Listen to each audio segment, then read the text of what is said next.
Yeah, laptop, Brian. Yeah. There you go. Good evening. I'd like to call the Southwestern Planning Meeting to order. It is 6:32 PM on March 12th, 2025. Prior to this meeting, we did have a need for an executive session. In that executive session, we discussed personnel, legal, and student matters. If everyone would please rise for the Pledge of Allegiance. I Pledge allegiance to the flag of the United States of America and to the republic for which it stands, one nation, under God, indivisible, with liberty and justice for all.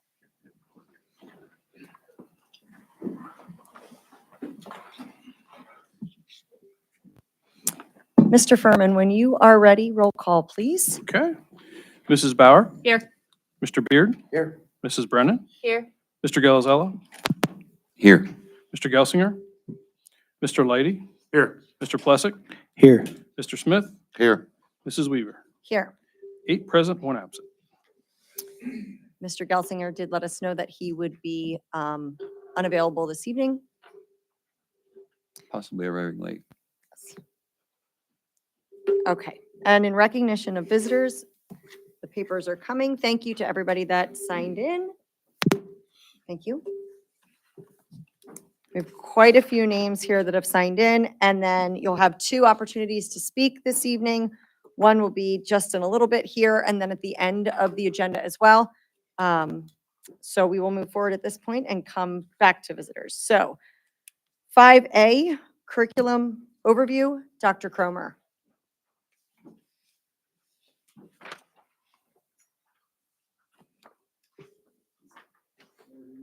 Is it green? Is the green light on?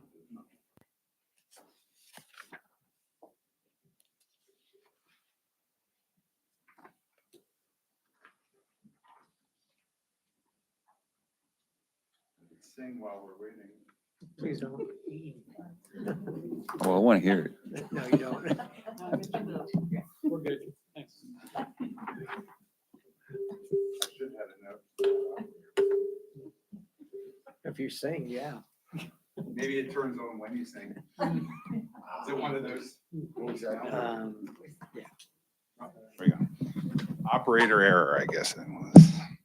Yeah. All right, let me just check and see. Yep, there we go. Okay, I will be brief.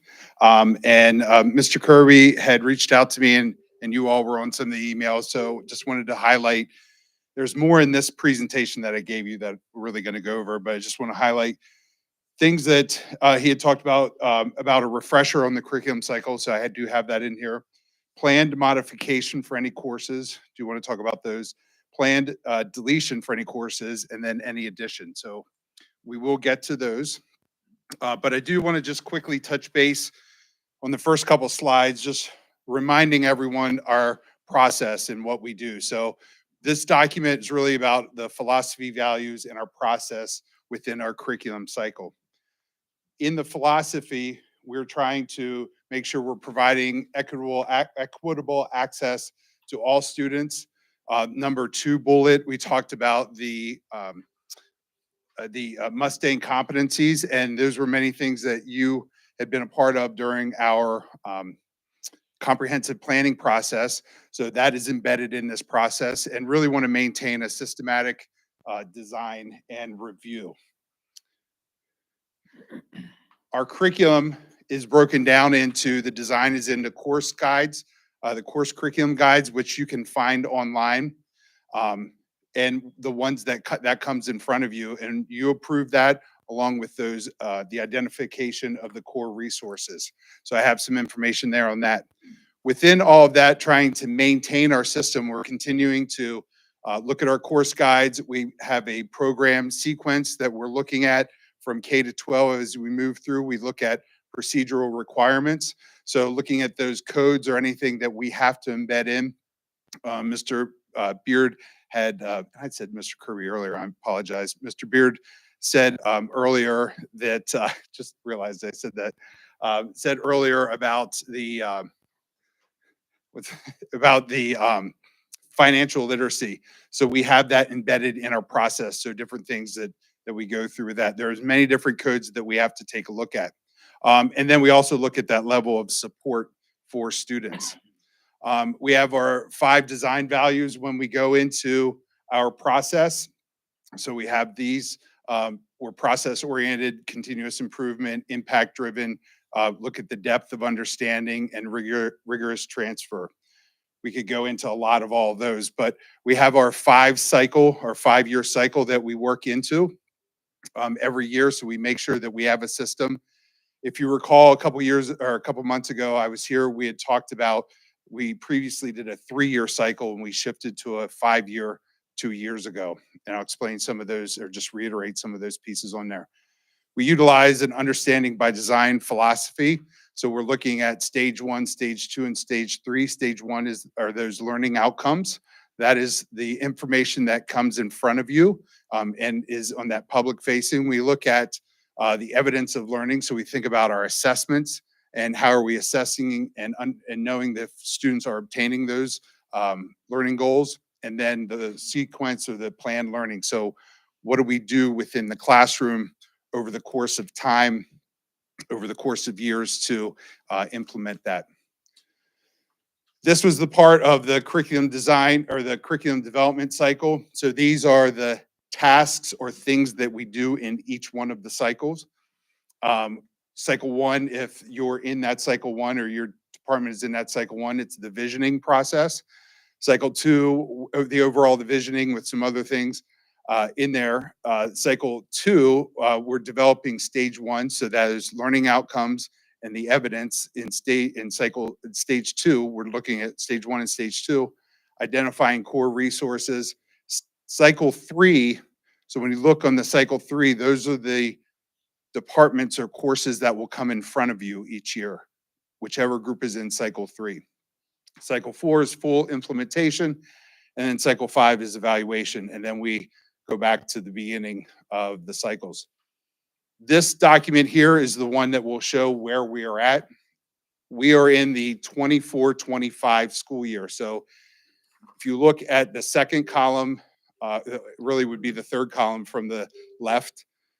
The dark green, the ELD, the library, science, computer science, and tech ed, those are the courses that will come to you in June, which I have those listed as well. One thing I do want to highlight, the last time that I was here, and we talked about this a couple months ago about this cycle, there was a question about ELA. And we had cycle 4. If you go across the top, you'll see 2 years of cycle 4 before you saw 2 years of cycle 5, and then we went into cycle 1. Everyone else just is in one cycle each year. Reviewing this and thinking about when Dr. Friel and I were starting to do this, we were coming off of a lot of new things that we did in ELA, and they were very overwhelming. And at that time, we thought we may need more time to evaluate, but I decided to eliminate that thinking about it now. Maybe it's because the dust has settled and I'm out of that phase. I think we can go back to cycle 1. We're going to do 1 year of cycle 5 for next year and then go back into that visioning process. So then all departments will be on the same 1 year cycle. I know that was a question the last time with that, but I did change that on there. I did not, if you're wondering, why not just go into cycle 1 next year? I have not worked with these departments to know they think or they're in the mindset on the tasks that next year will be cycle 5. So I didn't want to jump at least one, but we will line everything up. One of the other things wanted to make sure when we built this, that if you see, this is actually a pretty heavy year on courses that are coming with the ELD, library, science, computer science, and technology. But next year, math and business will come in front of you. So it's only 2 content areas. And then to the next year, to the following, until you get to 28, 29, you're looking at 3. So there's going to be a little bit more this year than what you'll see in years to follow.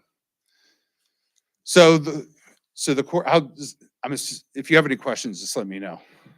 The courses that we have, so the next couple slides will show the courses that will come in front of you for June. Yes. So you have the top line there, ELA and ELD, sorry. Go ahead. Dr. Cromer, Yep. I did have one question related to this. So, one of the roles as a board member is to guide the curriculum as far as the community wants to see. That's one of the main roles we perform. So we're on a 5-year cycle in curriculum development, but a 4-year election cycle. So if as an individual member, you want to see an insertion into the curriculum, like of a pro-American, emphasis on pro-American, or one of the things I think we could consider is more emphasis on our constitutional protections. How does a board member insert or discuss a curriculum review that they want to see implemented if we're in a cycle 4 or 5? That's a great question. How I would see that would happening is we would go through a program committee. We would sit down and talk about, I would see sort of what that board member or the board is looking for, see where it may already be in, but maybe not emphasized, or that Right, and these obviously things are in there, and that- have that dialogue. Because I think one of the things that you'll see is that, or if the question is, can you go out of cycle? Right. Is probably what your Basically. question is. And you're actually going to see something that does go out of cycle Okay. in the next slide. Okay. And I feel that, and I'll share the rationale. Is it okay if I just jump Yes, to the next please, one? I'll jump right absolutely. in that. I didn't mean to derail. So visual arts. So when you're looking at this slide here, visual arts is actually out of cycle. So they would normally not come. You will not see the rest of the art classes.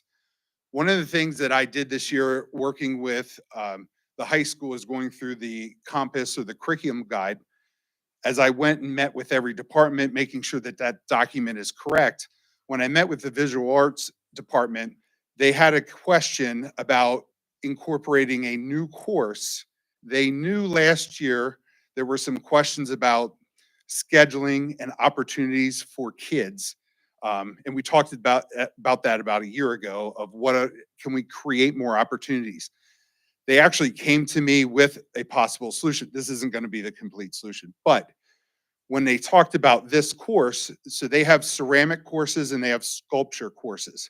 They wanted to take a course that sort of blend both of those together, create another course that all levels can take. So it's not all high end, where if you take a sculpture 3 or sculpture 4, your numbers are going to drastically drop for kids that end up taking those. So they ask about adding another course that will take more kids in, and you don't have to have that higher piece. I was fine with going out of cycle because I felt there was a problem we're trying to fix. Again, it's not going to fix the whole thing. So I decided that, yes, we can do that. We can add that course in to help with another problem.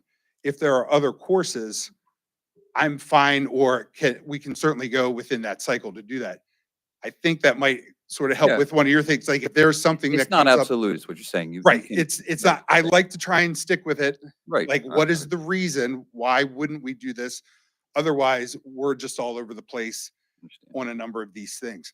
I will also tell you that library science, sort of in this piece, library science, we started this year because of all of the work we did in ELA the other year. A lot of their current curriculum is tied into supporting in the classroom in the ELA.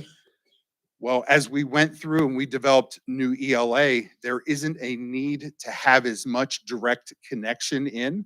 We also wanted to look at where can we embed, or where do engineering and engineering standards come in, engineering design, because they do actually connect with library standards. So they were going to come with a rewrite of curriculum, but we are actually, a lot of it is going to still be their previous curriculum. So we can go through the cycle, because they actually, I don't think they've been in front of the board since, I think maybe 2018. So they haven't come in front for whatever, the way the cycle just kind of fits. So I wanted it to come in front so everyone sees it and talks about it, has any questions.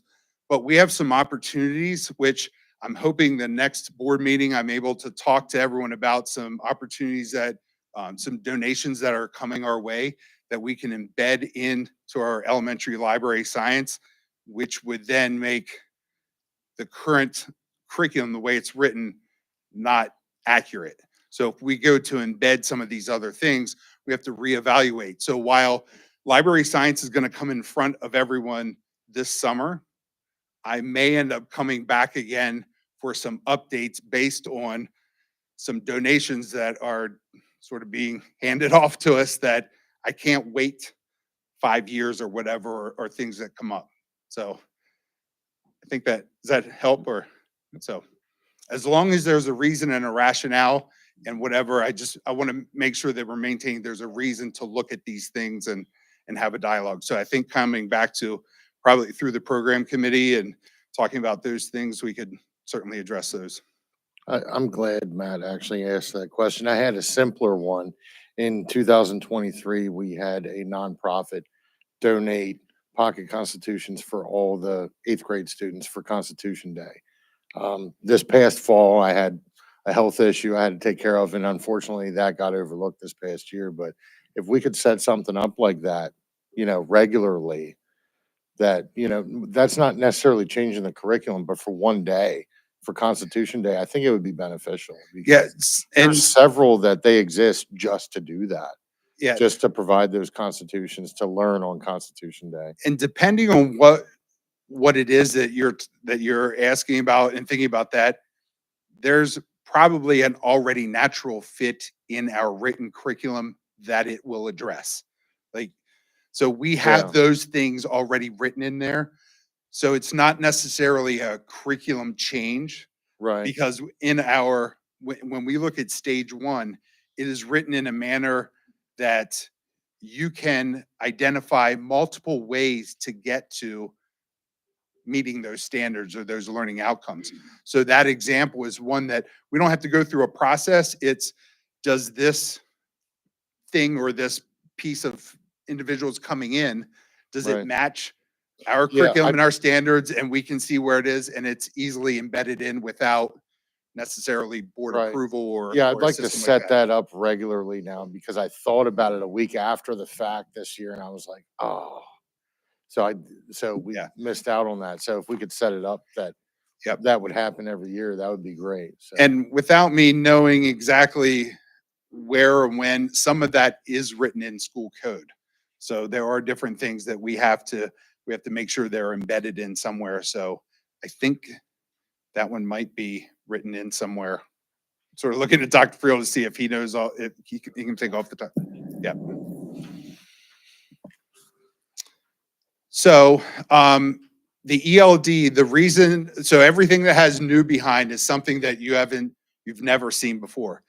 We've always had the ELD, or the thinking about the English language development. We've always had that, but something that was the team started to work on a couple years ago was actually writing something to place in our curriculum and in our cycle that we're revisiting. So even though it's not necessarily a new course, there are standards that we have to follow through that department in working with students. So when you see that, that's where that will cover, and we're going to maintain that, and we're going to go through, and that'll make more sense of exactly what that will look like, because they're still working on and building that when we meet in June. And you'll get copies of all of this prior to that. The AP science principles, that's going to be a name change. It's a current course that we already have, but we're going to change the name of it. So that really will be all that has. So when you see name change, it's an already existing course. The AP Computer Science A is a brand new course. Cybersecurity is already a course that we have. It's going to be a name change to 1 because we're going to add a 2. It's really, that's kind of the minor part of that. Then we have our technology education courses. Everything else, if you don't see anything behind it, it's an already existing course. Over in the secondary, practical electricity and electronics, that actually is a level 1 course. We have a level 2. You'll see in another slide that we are deleting that. but we're adding an introduction to robotics course and then newly written information in the 2 other courses, the Project Lead the Way courses there. Science, we have an Earth and Environmental Science, which is going to be a new course requirement for 9th grade students, because you're going to end up seeing General Science 9 leaving. This will actually be the replacement of that, and then also developing an AP Environmental Science course. Everything else is the same. In elementary, in science, a lot of computer science standards are embedded in our science curriculum. So when you go through, you'll see computer science things. We do coding in there. So we don't have a separate computer science at the elementary. It's embedded in our science curriculum. And then we have the courses that we are going to eliminate. I did talk about the practical electricity and electronics, the general science course, year-long bio, the honors physics, and the AP physics. So some of the reasons we're not moving on with them is we're not getting enough kids to sign up, and we have courses that will end up replacing those courses. So they're valuable courses, but the way things structure, we can come back with some other courses in the AP science that we had up there. So to that point, we're eliminating year-long biology for environmental and earth and environmental. This board member has concern about the Green New Movement filtering into our sciences and replacing our general biology. So where would I raise that concern? And we still have biology 1 and biology 2. so what is general biology related to them? The year General long? science is general science, and there's biology year long. Biology year long was designed as, think about taking biology 1, what occurs in 1 semester, and stretch that over 2 semesters. So there's a slower pacing of the course. Okay, So it's the same information, but a slower pacing of the course, if that makes sense, okay, for students that may need more time in between. Okay. And they're not running that course. Another course that they found that all students are, or they're just as successful in biology 1 with supports within that course. So I think what you're referring, we still have a biology 1 and a biology 2, honors biology, AP biology 1. So we have those options still in there. and that goes into the other question I had as far as when we consider our classroom. I mean, we've been discussing class size and what we have Mhm. room to conduct. Where's the metric for we don't have the room to run a classroom that only 5 kids in? Like, is there a engagement limit that we review to say we can't run this because we don't have the room for it? I mean, can you explain that metric where that falls into this? So I've not been a part of the scheduling process, but and I am a part of the scheduling process for this year, so I can understand where things come up and how that plays into course design. So that is an area that I certainly have to grow in myself and actually do in the scheduling. But typically classes are at least a minimum of 10 kids in that course to run the course. And then space obviously is where can we place that course or have that course run with openings that we have. Thinking about the feasibility and just what I listen and hear, like from a scheduling perspective, like if a course isn't running, some other course is not running, can that different course by a different teacher be taught in that room? So those are the sort of the logistics that have to be worked out. I can't speak to how they were done in the past. And that prompts me to ask Dr. Phil, I'm sorry. So historically, when we consider those classes that haven't been engaged in, and this came up when we discussed the electives that we were concerned with, right? So is there a metric for class didn't get 10 students this year, last year, we consider dropping it off a curriculum? Or is that like a standard that we use, or is that just case by case? Yeah, or- there's no formal process that says after 3 years where enrollment is below 10, we eliminate it. That's not how that runs. We would not run a course, as Dr. Cromer said, if we have less than 10 students signed up for a course, that course will not run by the scheduling process. And there's a kind of a variation between 10 and, let's say, 30 students that would determine how many sections we run of each course as well. But that's part of the scheduling process. I think maybe what you're referring to is, when do we decide to retire a course? When do we not offer it? How do we make that decision? That happens out of what Dr. Cromer referred to in that cycle 1 part of the Okay. process. When we get into that phase and we do the visioning, there's data that's looked at, enrollment data, student performance data, all of that comes into play for us to say, hey, you know what? We don't need to run this course as part of the program anymore. And that's where that would happen. It used to be that 3-year cycle. We would bring that up, and now it's a 5-year cycle, just as Dr. Cromer And said. do space limitations factor into that calculation of what We courses have we can? never before. We haven't used that. I mean, I'm sure that we should or could. We may be in that point now. We could probably look at the templates and change some of those templates because of the spacing issues, but it's not been part of the data collection we've done in the past.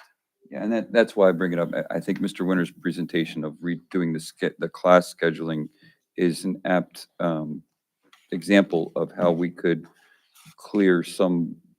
better utilize some of our space, right? And so, same thing with curriculum. If we have a class that's underserving our students where we have a high demand in another area, we should be including that space limitation into our curriculum development, right? I have a anecdotal example for what you're speaking about, to our administration and our teachers' credit. My son signed up for AP Physics last year. There was only like 5 people in the whole class, and so they came to a teacher that was already loaded and say, "Hey, do you want to teach this class?" And she was like, "Yeah, I will." And then picked up 2 other students from a different AP class that also would have been dropped, and put them all like kind of, because they're at a level that they can work on their own. So I think that we do a good job with, like you're saying, if there's not enough people for a class, can we get a volunteer? And to our teachers' credit, I think that they do an amazing job jumping in when needed to fill some of those gaps. So But to your example, how does that teacher find the space to conduct that class? How does that, they just get combined and that's, it was a downtime. It was like, it was a class that would have been empty that period. And then they combined 2 AP classes into 1 classroom. I believe that perfectly explains with 6 physics classes why 2 could stand to be eliminated if there wasn't as many kids in that. So, but one other thing, what the practical electricity and electronics, was the name changed just to make 1 Yes. instead of 2? Yep. Okay. And that was, they haven't, from my understanding, they haven't run that course for probably like 2-3 years, from what I Mm. understand. So, which was one of the ideas of eliminating that and creating the introduction to robotics. I So get of course- excited looking at these Yeah. because when I was in school, in middle school, we didn't have foreign language, tech ed, we didn't have any of that. So this is, every time I look at these, it's exciting what we have in the middle school along with what we have in the high school. So, yeah, it's just, I get excited. I'm gonna every time throw I in- See these. I can't wait to talk to you the next time about some new things that are coming to elementary. that Awesome. think I can't you'll wait. be just as excited, if not more about. So, in that same area. So, Right. But to Mr. Lighty's point, yes, we do have courses. Sometimes it's a level 3 and a level 4 course that, because of 2 lower enrollments, the teacher will take both of those. We do have a couple different departments that, I think that was one, but we have another department that's done that also, where we have a higher level 3 and a higher level 4, and they combine and can navigate through, because they are a little bit more independent. They're higher level courses, their differentiation between those. So Okay. that's a factor too. So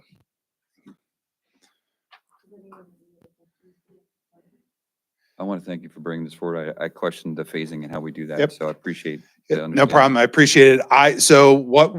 I will send this to you electronically. So just so you have it, so then if you don't have to worry about paper. One of the things I do want to highlight from this, and it is already out on our website, is the blue part on here is a link, and that goes to our blueprint. And I've shared that with you before. You go to that public-facing blueprint, you can find the courses by clicking through. And also the 25-26 curriculum guide, which we were matching back and forth, that I was working on this year. So those are two links, and they're already out there, but this would be an easier place for you.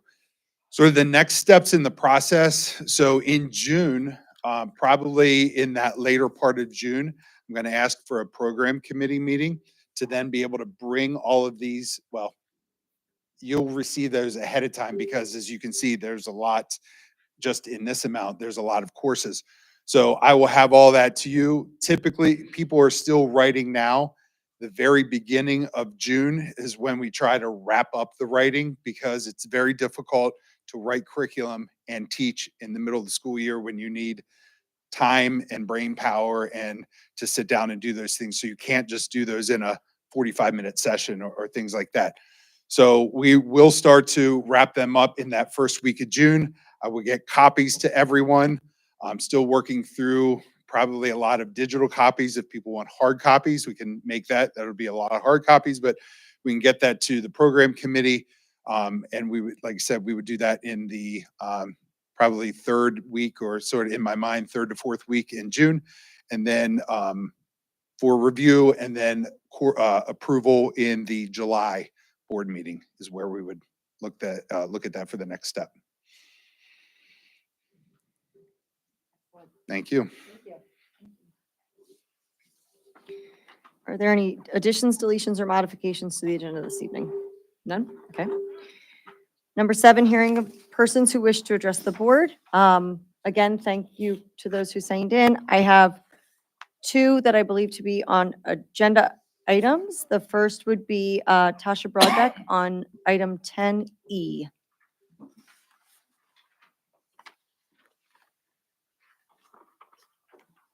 Hello, Tasha Redbeck. I am Glenville resident, and I am a parent of a student at Mannheim Elementary. So I am speaking on the cell phone policy for the high school. I urge the board to consider some kind of cell phone policy for our high school. I read a book called The Anxious Generation, very good. And the number one reason for our decline in mental health in our teens is definitely unchecked cell phone usage. That is a whole school day where teachers, parents aren't being able to look through what their child is doing. So having more rigorous policy would definitely be helpful for that. What it looks like at the middle school may not be what it looks like at the high school, and we definitely know that, but teens need to have more rigorous,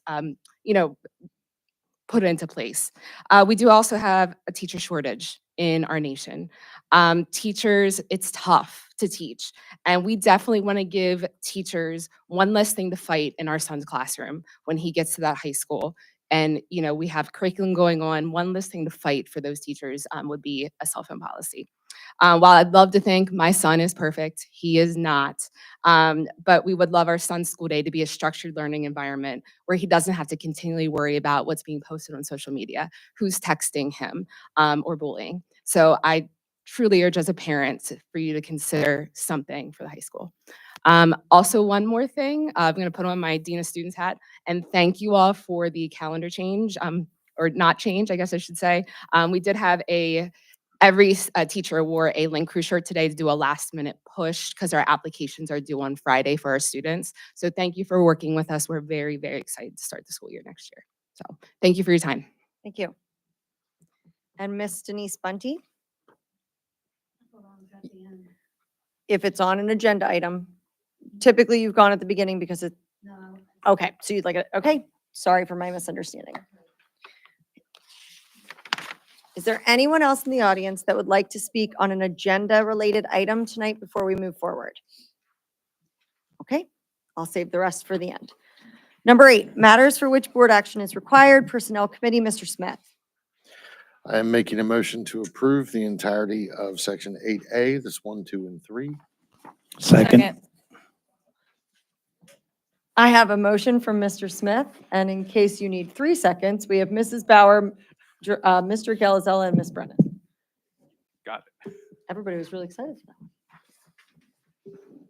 Okay, any comments? It's pretty standard procedure. Spring sports are coming up, so there's more stuff on there, so. Excellent. All right, roll call vote, please. Mrs. Bauer, Yes. Mr. Beard, Yes. Mrs. Brennan, Yes. Mr. Gilazella, Yes. Mr. Lady, Yes. Mr. Plessick, Yes. Mr. Smith, Yes. Mrs. Weaver. Yes. 8 yes, 0 no. 8B, Finance and Support Services Committee, Mrs. Bauer. Yes, thank you. There are 3 items, and I'm going to break all 3 of them independently, please. First is a recommendation under 8B1 to authorize the district administration to work with PFM Financial Advisors in relationship to issuance of general obligation bonds to provide approximately $14 million for the high school project. Second. Okay, motion for Mrs. Bauer, second for Mr. Smith. The only thing I would add is that there, in prior meetings, there have been discussions related to this at length and presentations, if anyone wants to look back at that, if they missed it. Roll call vote. Mr. Beard, Yes. Mrs. Brennan, Yes. Mr. Gilazella, Yes. Mr. Lady, Yes. Mr. Plessick, Yes. Mr. Smith, Yes. Mrs. Bauer, Yes. Mrs. Weaver. Yes. 8 yes, 0 no. Item 8B2 is a recommendation to approve the WellSpan Occupational Health U.S. Department of Transportation Regulated Random Testing Consortium Agreement. Second. Motion for Mrs. Bauer, second for Mr. Smith. And this is related to bus driver drug and alcohol screening services. Okay, hearing no comment. Oh, I'm so sorry. So bus driver physical's $110? Is that is that a standard physical they're getting, or is that, That's specific to the role of a driver. so it's more complex than just what you or I get at our doctor's office? I can't, You're dead. Yeah. I didn't even turn it on. I can't say with certainty. I've not looked at what it was, but I do know that it is a specific physical required by the Department of Transportation. So I'm not sure what it entails, but I do know it's specific for that reason. I believe that's the med card for commercial drivers, isn't it? I'm pretty sure that's what it is. Right, because it is a commercial light with the air brake license and the responsibilities of it. Roll call vote, please. Mrs. Brennan, Yes. Mr. Gilazella, Yes. Mr. Lady, Yes. Mr. Plessick, Yes. Mr. Smith, Yes. Mrs. Bauer, Yes, Mr. Beard, Yes. Mrs. Weaver. Yes. 8 yes, 0 no. thank you. And 8B, item 3, is a recommendation to appoint Saxon and Stump as the district solicitor due to the current solicitor, Stockton Leader, joining that firm. Second. Recommendation for Mrs. Bauer, second for Mr. Smith. So I'm going to defer to the gentleman on my left. Thank you, Mrs. Bauer. Yeah, we were very excited to share about a week or so ago that our entire team will be joining Saxon and Stump effective April 1.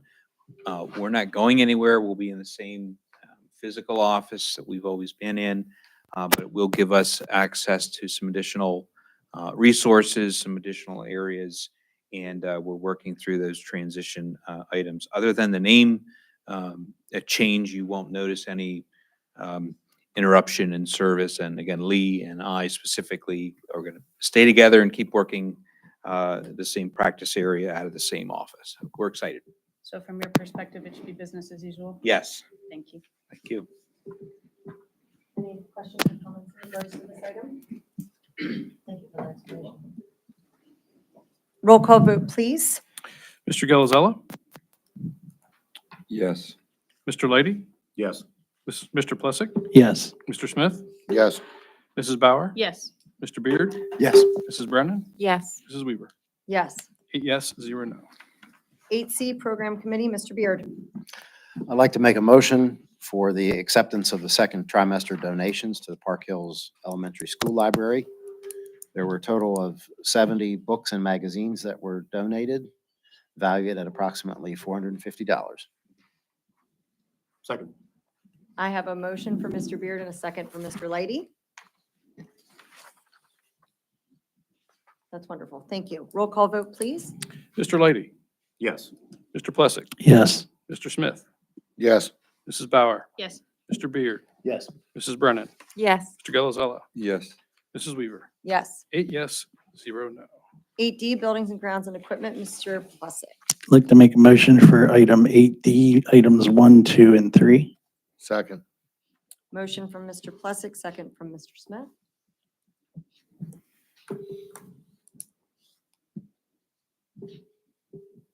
All right, hearing no comments, roll call vote, please. Mr. Plessick, Yes. Mr. Smith, Yes. Mrs. Bauer, Yes. Mr. Beard, Yes. Mrs. Brennan, Yes. Mr. Gelazella, Yes. Mr. Lady, Yes. Mrs. Weaver. Yes. 8 yes, 0 no.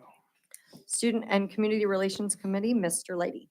I'd like to make a recommendation to approve 8E 1, 2, and 3. Second. 1 is a trip for wrestling, 2 is a trip for the swim. These are all, and it's the leadership conference. Looks like going to Hershey. So our athletes are doing well. Overnight trips.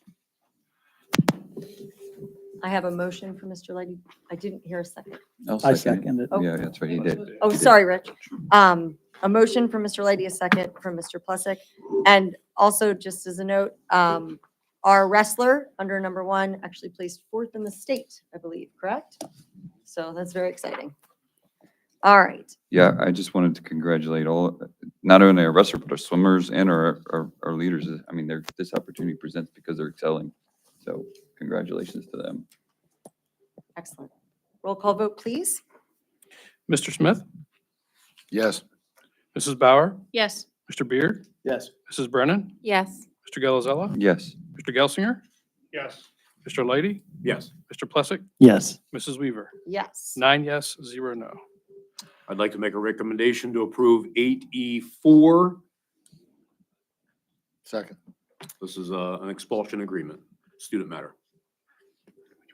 Recommendation from Mr. Lady, second from Mr. Smith. Roll call vote, please. Mrs. Bauer, Yes. Mr. Beard, Yes. Mrs. Brennan, Yes. Mr. Gelazella, Yes. Mr. Gelsinger, Abstain. Mr. Lady, Yes. Mr. Plessick, Abstain. Mr. Smith, Yes. Mrs. Weaver. Yes. 7 yes, 0 no, 2 abstentions. I'd like to make a recommendation to approve 8E 5, an additional expulsion agreement. Second. Recommendation from Mr. Lady, second from Mr. Smith. Roll call vote, please. Mr. Beard, Yes. Mrs. Brennan, Yes. Mr. Gelazella, Yes. Mr. Gelsinger, Abstain. Mr. Lady, Yes. Mr. Plessick, Abstain. Mr. Smith, Yes. Mrs. Bauer, Yes. Mrs. Weaver. Yes. 7 yes, 0 no, and 2 abstentions. 8F, Policy Committee, Mr. Galzal. Thank you, Ms. Weaver. I'd like to make a motion for 8F1, which is a recommendation to approve a tuition waiver request. Second. Recommendation from Mr. Galzal, second from Mrs. Bauer. And that's under our policy 202. Roll call vote, please. Mrs. Brennan, Yes. Mr. Gelazella, Yes. Mr. Gelsinger, Abstain. Mr. Lady, Yes. Mr. Plessick, Yes. Mr. Smith, Yes. Mrs. Bauer, Yes. Mr. Beard, Yes. Mrs. Weaver. Yes. 8 yes, 0 no, 1 abstention. Bless you. 8F2.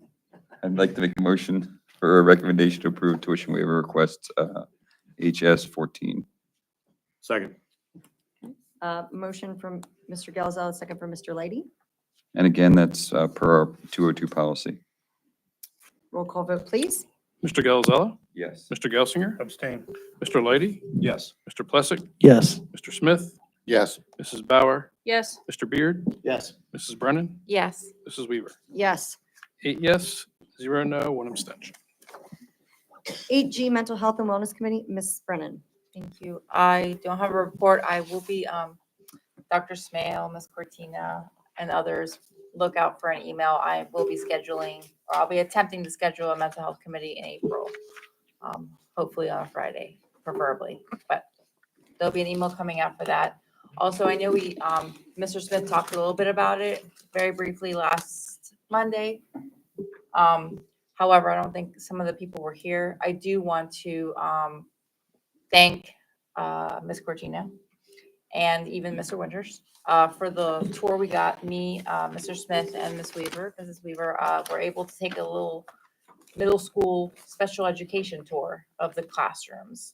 And we really enjoyed that. So I really do appreciate it. It gave us a first-hand look at a lot of those classrooms, the population and what the teachers were like and everything that was going on with that. So thank you. Thank you. 8H Negotiations Committee, Nothing. okay? And welcome. Thank you. 8I Safety Committee, Mr. Calzella, No report. okay? 8J Other Matters for Board Consideration and/or Action. Go right ahead. So, couple things. One is I did receive back some of the policy revisions that were considered. I got them yesterday from Dr. Dalton. Not in time to put it on this agenda, but I do want to make the board aware that the 006, 815, and Garrett, do you remember the 215? I don't remember, Mr. Gals. I'll look it up here. But it was another one that we had discussed in policy. They're coming forward, and that would cover the good of the order, which is not on our agenda right now. So I felt like that should be mentioned as well, if I may. I would normally mention this under good of the order, but I don't want it to go without being mentioned that the acceptance letters went out to students who applied to York Tech. They just recently found out, and that is a nerve-wracking and exciting time for our students that apply, that wait to find out if they got in. So with that being said, we have 40 students of the 60 applicants were accepted to York Tech, and they were in the fields of automotive technology, criminal justice, culinary arts, dental assisting, diesel technology, landscaping and architecture, licensed cosmetology, medical professions, power sports and engine technology, and welding and metal fabrication. Along with that, there are technical pathway rotations that combine 2 or more technical programs. And those are commercial art and communications technology pathway, construction pathway rotations, which is carpentry, construction, electrical, and HVAC, educational careers, which is early childhood and teacher development, and engineering, advanced manufacturing, machining, and the IT pathway, which is programming, networking, cybersecurity, and computer repair. I appreciate getting the time to mention this because there's a wealth of additional education you get out of York Tech, I should say, more specific education to a technical field. They relayed to us at the last meeting that most of the students that come out of York Tech come out with an average of 5 industry certifications, which I think is stellar. So I would, again, I just wanted to highlight it so that parents know that's out there. Thank you. Of course, thank you. To Mr. Gelazell's point too, every month I'm the superintendent of record there, I have that pleasure, and every month we do a month, and last month, 2 of the 3 students were Southwest. And it's not just technical school. One of the students was actually going on to study, I think it was neuroscience in medical school. So they go into the health industry career there, get a leg up on that study, and then they go on to college. So it really truly serves all of our students. I couldn't agree with you more. It's nerve-wracking. I get it when they're waiting for the letters, but it's also rewarding too. So I'm glad you brought that up. Thank you for that. And I'm glad you mentioned Students a Month because I actually made a note and forgot to mention it. So Garjuan Johnson went in the medical program. He's the one that's interested in becoming neuroscience for behavior research. And he's on student council, Skills USA, National Honor Society, HOSA, and NTHS. And Coralie, I'm going to try this one, Laziak. She was honored for being in early childhood development. So want to highlight those 2 students. Thank you. Does anyone have anything else for other matters for board consideration and/or action this evening? Okay, hearing none. Proposed March 26, 2025 agenda items? Anything? Standard, Yeah. okay. And that brings us to 10, which is planning and discussion.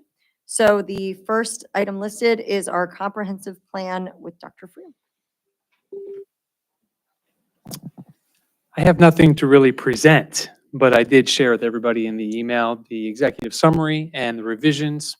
Thought I'd open it up if there were any questions or comments from anyone at this point. I certainly want to appreciate the team that has gone into this process, and that would be all of our central office team, Dr. Burkhardt, Dr.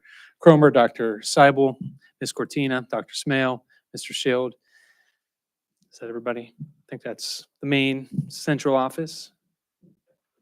And then, of course, everybody else in the district who has really contributed a lot to it as well. And Amy Kaufman and Michelle Krill for putting together the actual design of that executive summary. Ms. Cortina's trying to tell you somebody else came. Who did I not say?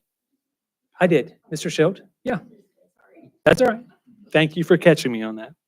So anyhow, just a little thanks, shout out there, but I thought I would just open it up to the board. If you had any questions, comments, happy to. Not just me, but the team could certainly talk about it.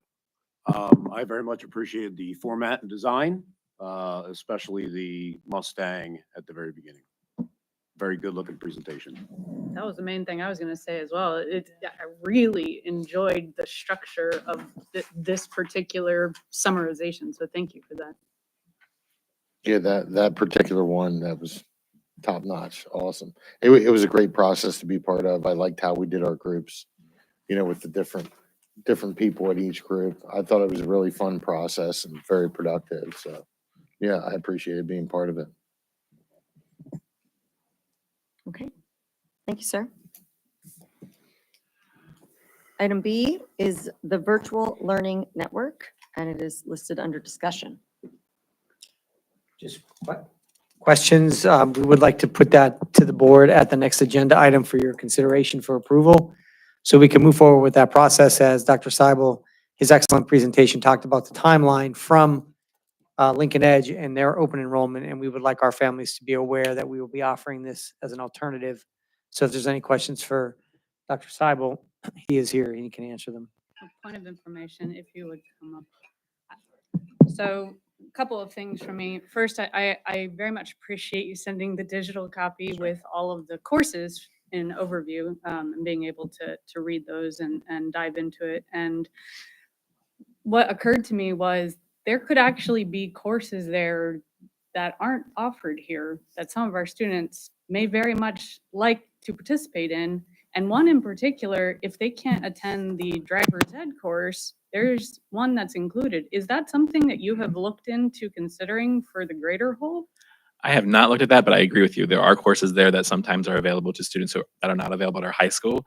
I think that's a larger conversation with Dr. Downs and Dr. Burkhart to figure out if that's a possibility for kids to be able to supplement their education at the high school with another course that could get at Lincoln Edge, or excuse me, at VLN.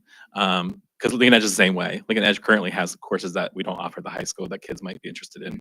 I think that's sometimes why also kids leave us to go to CCA and other outside charter schools because they offer things we can't offer. So I think that's something that we need to discuss. So it's a good point. And I think that is a great segue to the second thing I was going to say. Thank you for that. Is I reached out to a family who chose to take their child into homeschool this year and not to have their child attend in the district. And I asked them for their perspective, and they were extremely excited at this opportunity. And the only question they had was how soon.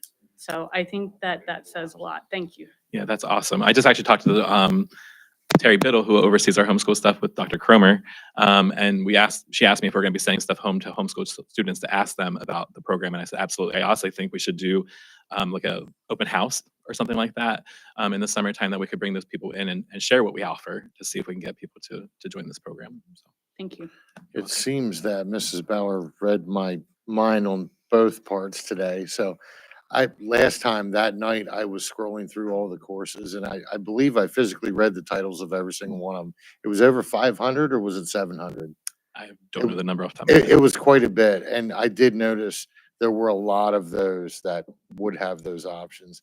And the other thing that excited me in a previous conversation was that those kids that are with CCA, if they would be part of this new program, they would technically also be able to be part of all the extracurricular activities, sports, all of those things, which they don't currently do when they're in CCA, I don't think. That's correct. So when they go to an outside cyber school, they do withdraw from our district. So that is one of the benefit of having our own program, is that they still are Southwest students. Yeah. They will graduate with a Southwest diploma, and they continue to participate in our dances, our clubs, and anything else that we offer at Southwest. Yeah, so I thought that fact and the amount of courses was particularly exciting. And looking at on the finance side of things, it looked really good there. We're able to save some money there too. So I think it's triple. It's exciting in three different ways. So yeah, I really appreciate the presentation too, because that opened a lot of our eyes to the availability of new things, and that was great. Thank you. Something I was thinking about, we, as parents, it's a tough decision to put your kids into kindergarten realizing for a full day that they'll be gone from you. They're 5. And there are parents that choose to keep their children home. Pennsylvania does not legally require kindergarten to be taught. Your child has to be enrolled, I believe, help me out here, 1st grade by the age of 6? Correct, first Okay. grade. So I was thinking that in our marketing attempts, with this, there are challenges to 6-year-olds coming into 1st grade where maybe kindergarten wasn't done at all and no learning was done at home or limited learning. We see it happen. And I thought that it might be a unique marketing opportunity for parents who maybe just really aren't ready to send that 5-year-old to a full day classroom to say, hey, we understand that, but we also have something that can assist you to make sure when you do make that, if you do make that decision to send them to 1st grade, that they'll be read up. Because it is still at your pace and it is at home and it keeps your little one with you if that's what you're choosing. But it also provides a level of our expectation so that that child doesn't struggle when they come into 1st grade. And Southwest already has some 1st graders reading small chapter books, and some kiddos they really do struggle. I've seen it through the years, and I thought that might be another very interesting take on this, is that it is a long day, and some parents are opting out of that long day. So it's just a different aspect I was thinking of as we move forward with it. And one thing that's nice about the new program with the VLN, if that is the case where we have some elementary parents choose to send their children there, they have the homeroom, which was that live instruction that they meet every single day with a teacher for 30 minutes, which is not offered through our current program. So VLN will now offer that for younger students who need that homeroom and see the teacher and see their classmates and have that connection. So if we have more elementary students sign up for that program, we offer something that is a little unique with this program. At what point is this cost beneficial though? Because we do have to bring so many kids back to make this beneficial. So, I mean, I think the critical part of this is a marketing.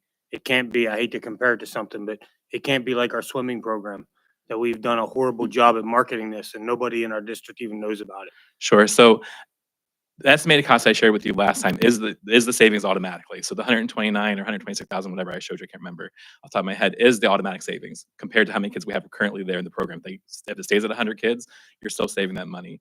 But that's based on bringing all those kids back.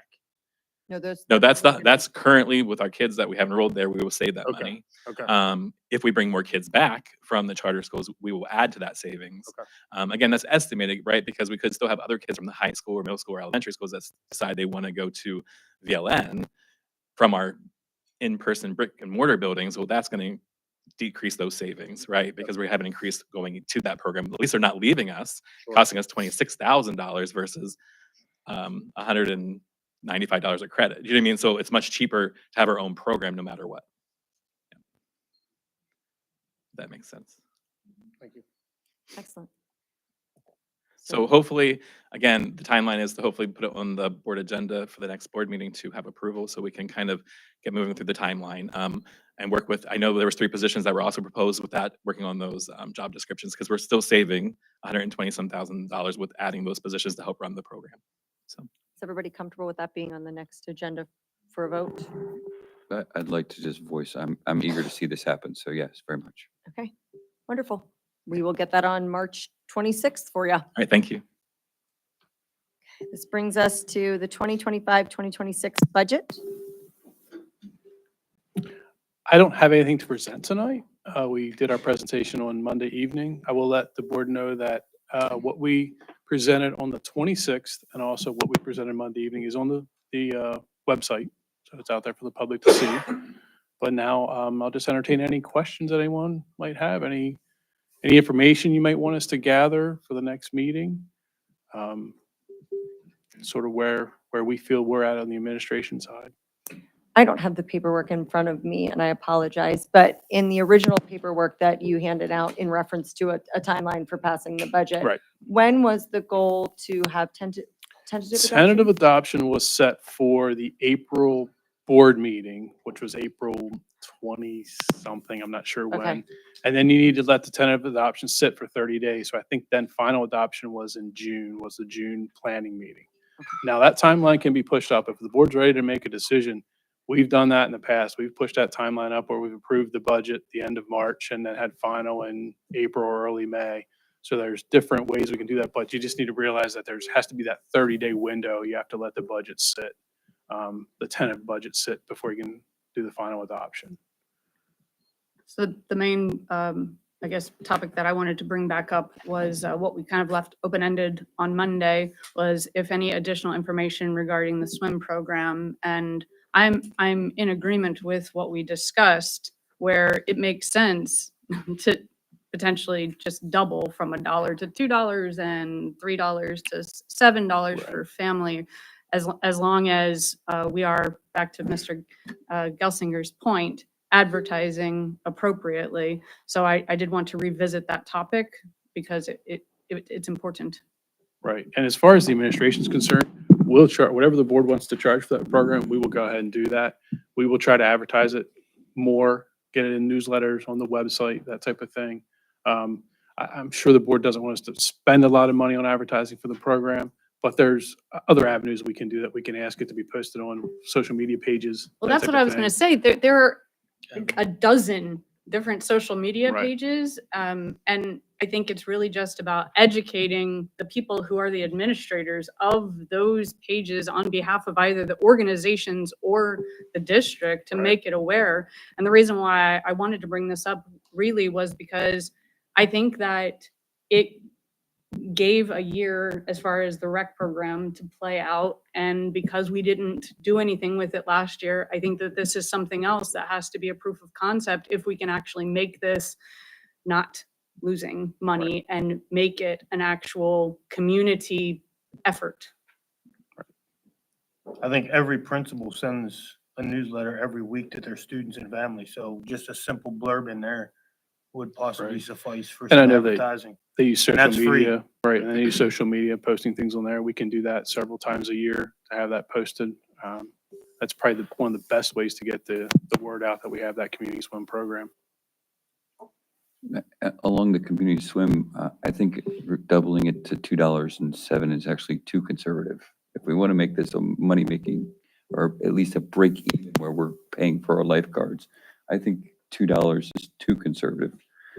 A student wouldn't hesitate to buy a $2 Coke. I don't think we'd inhibit it any by going to 3 or 4 individually and a little higher for families, but that's just my opinion. Well, just one point of clarity. People are typically more willing to pay more for bad habits. True. Oh. That's I why do my have- coffee is so expensive. I do have one clarification, since we just talked about putting VLN on to vote on. Are we then on the proposed budget looking at option 2 then Correct. to bring forward for tentative adoption? Correct. Since once the board approves that, we will put that on the cut list to include that. Yes. Okay, I just wanted to make sure I opened my book here and make sure I'm looking at the right thing. Right. Yeah. So it will be option 2 that we shared on Monday evening. So I'm in agreement with Mrs. Bauer and also Mr. Beard, who's done a lot of research on this, which I am very appreciative of. And I have no idea how you found a newspaper from the original swim from 1965, but I know I'm coming to it if I ever need something researched. He still has it? That's not nice. That's not nice. I think actually Mr. Mummert had forwarded, I think he had received it from actually Mr. Bill Sterner That's wonderful. and had wonderful. forwarded it to me. That's very, very cool. And I agree with raising the price and also with a better marketing campaign. I think your point is excellent. When we knew that the summer rec program was going to be costing the board more than it had in the past, it was critical to give it that last chance to see if we could change some variables and if it changed the outcome. So I support changing the variables to change the outcome, hopefully. And then if that doesn't happen, then really having a hard conversation about it. So lastly, to the budget, I still want the board to understand where our cuts are coming in our renovations before we go to a budget decision, because I feel like that is the best opportunity to incur cost savings for the taxpayer. So I don't know how we correlate the two time-wise. Do you mean the high school renovation or you're talking The about future renovations? Future renovations. So I asked Mr. Mummert about this, because I thought I understood what you were asking. So while the long-range planning absolutely shows bonds for any future renovations, be it Park Hills, be it West Manheim, for this calendar year budget, it's not part of it because we're still working on the high school. So yes, if we say, yes, we're going to fix Park Hills, then that number, as it's drawn out with the cuts that are proposed, will be something like that number. But the other thing is because Jeff and Doug are very good, they almost over budgeted. And we had a conversation on Monday about paring that back. So I believe it was 30 million was, right? 30 million for Park Hills Correct. was what was configured into that long-range planning. It was So actually if 34 million was what was 34, in the long-range excuse me. capital plan. yes. So if we say, to your point, no, we know what that number looks like at 34 million. Mhm. So we will be better off moving forward if we are, making cuts and making that number smaller, certainly not making it bigger. So I understand your point completely, but for this calendar year, the decision to alter Park Hills, renovate Park Hills, alter West Manheim, renovate West Manheim, that's not on the 25-26 budget, although the long-range planning shows it affecting. Right, and that's what I'm speaking to, that is our projection of where we're gonna land. I just want the board to consider, that's completely in flux. When we consider our budget and where we're gonna wind up in 4 or 5 years as far as whether we're deficit or not, that's gonna largely depend on our long-range capital plan. It's irrespective to some regards of this budget discussion. That's what I wanted to highlight, really.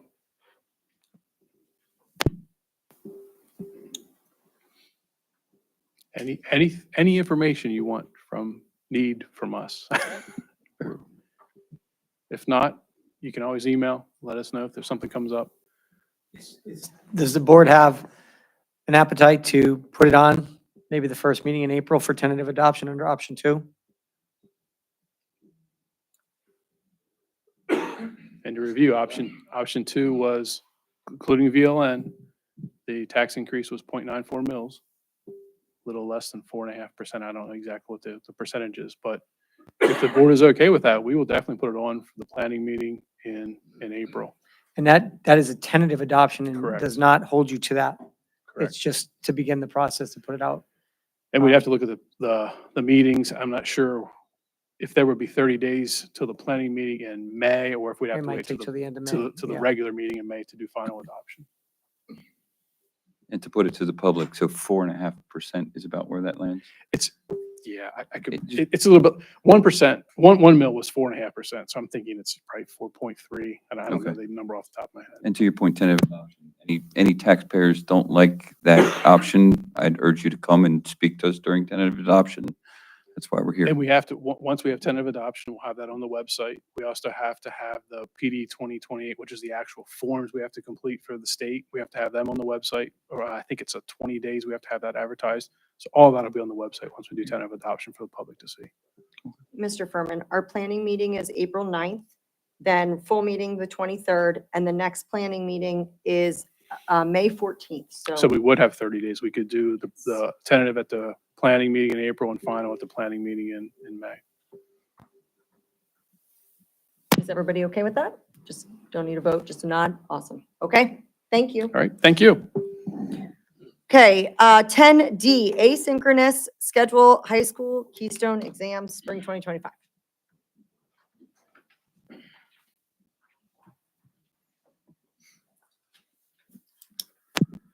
Good evening, everyone. The high school wants to ask the board, like we did in December for the winter Keystones, if you would consider asynchronous schedule for the spring Keystones. Due to the high school renovation, we're in limited space. classroom, being renovated and so on. It went very well in January, December and January in the winter window.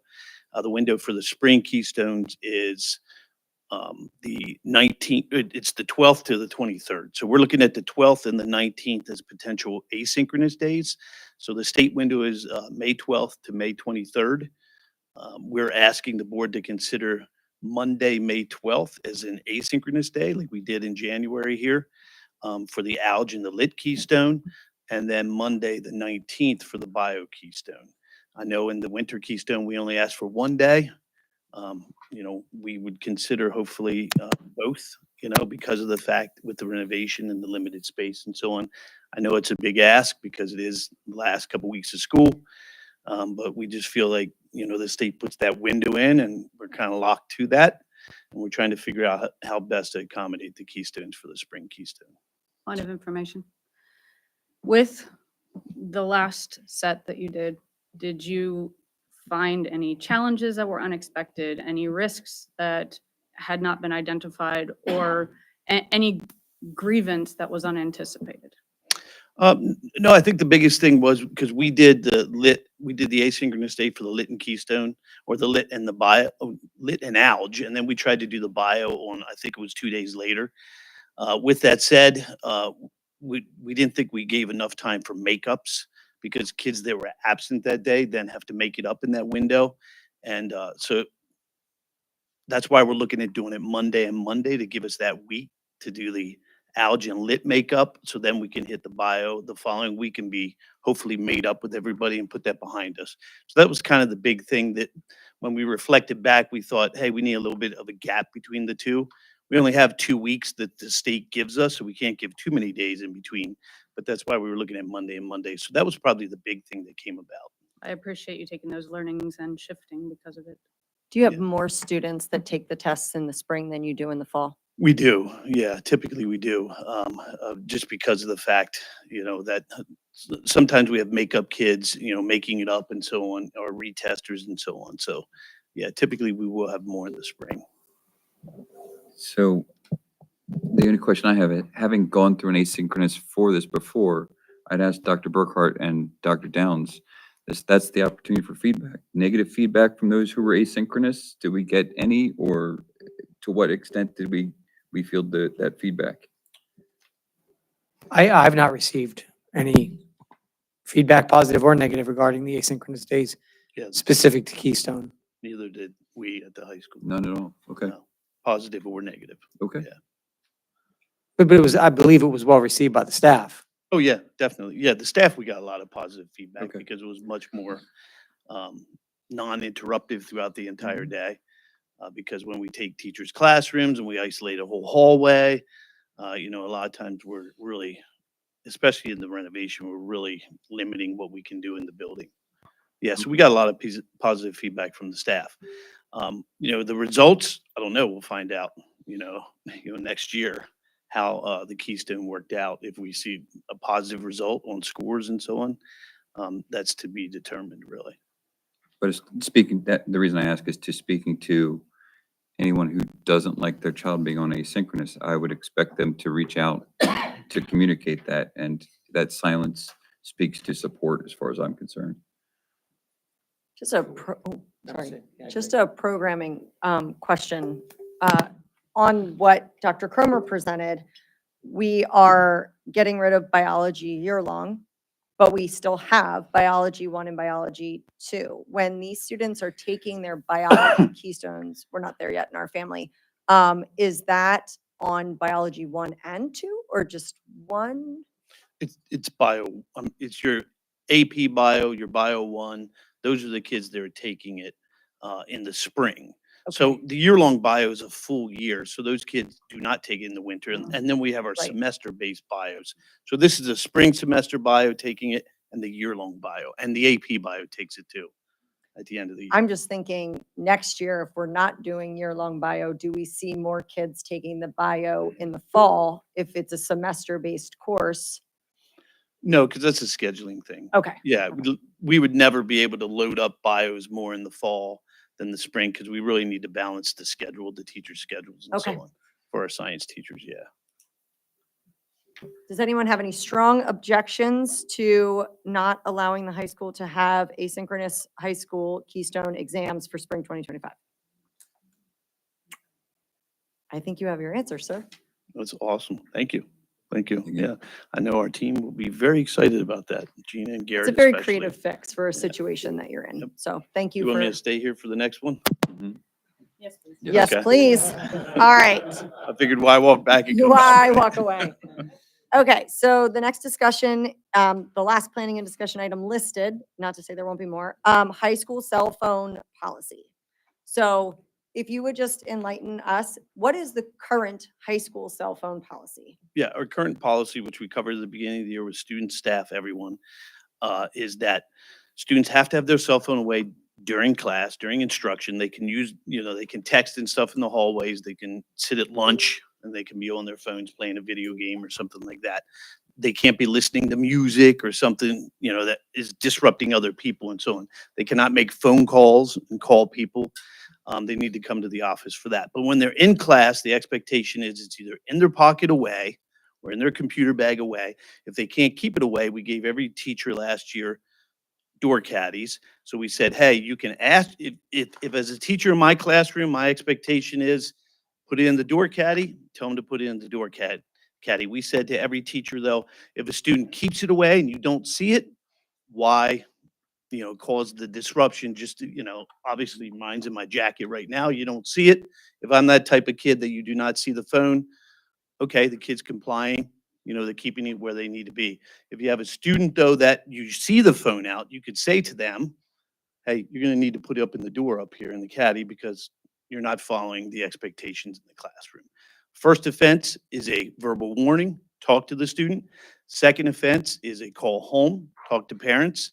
Most of the time we'll say issue a detention after you talk to the parents. And then the next one is a referral to the office because they're not complying. With that said, I pulled data. Okay, so this year in the high school, we had 141 cell phone referrals. Okay, so what is a referral? Well, a referral could be a warning. Those are listed here. So I warned the student, put it away. It could be a parent call. It could be a parent conference. So you said, hey, this, I keep seeing this in my class. I'd like you to come in. We could talk about it. After school detention, lunch detention. Those two are kind of very similar. Lunch typically goes before after school, but sometimes kids work after school. So we say, hey, we'll give you a lunch detention instead. And then we have progressive discipline. So then it would raise to an in-school suspension and then an out-of-school suspension.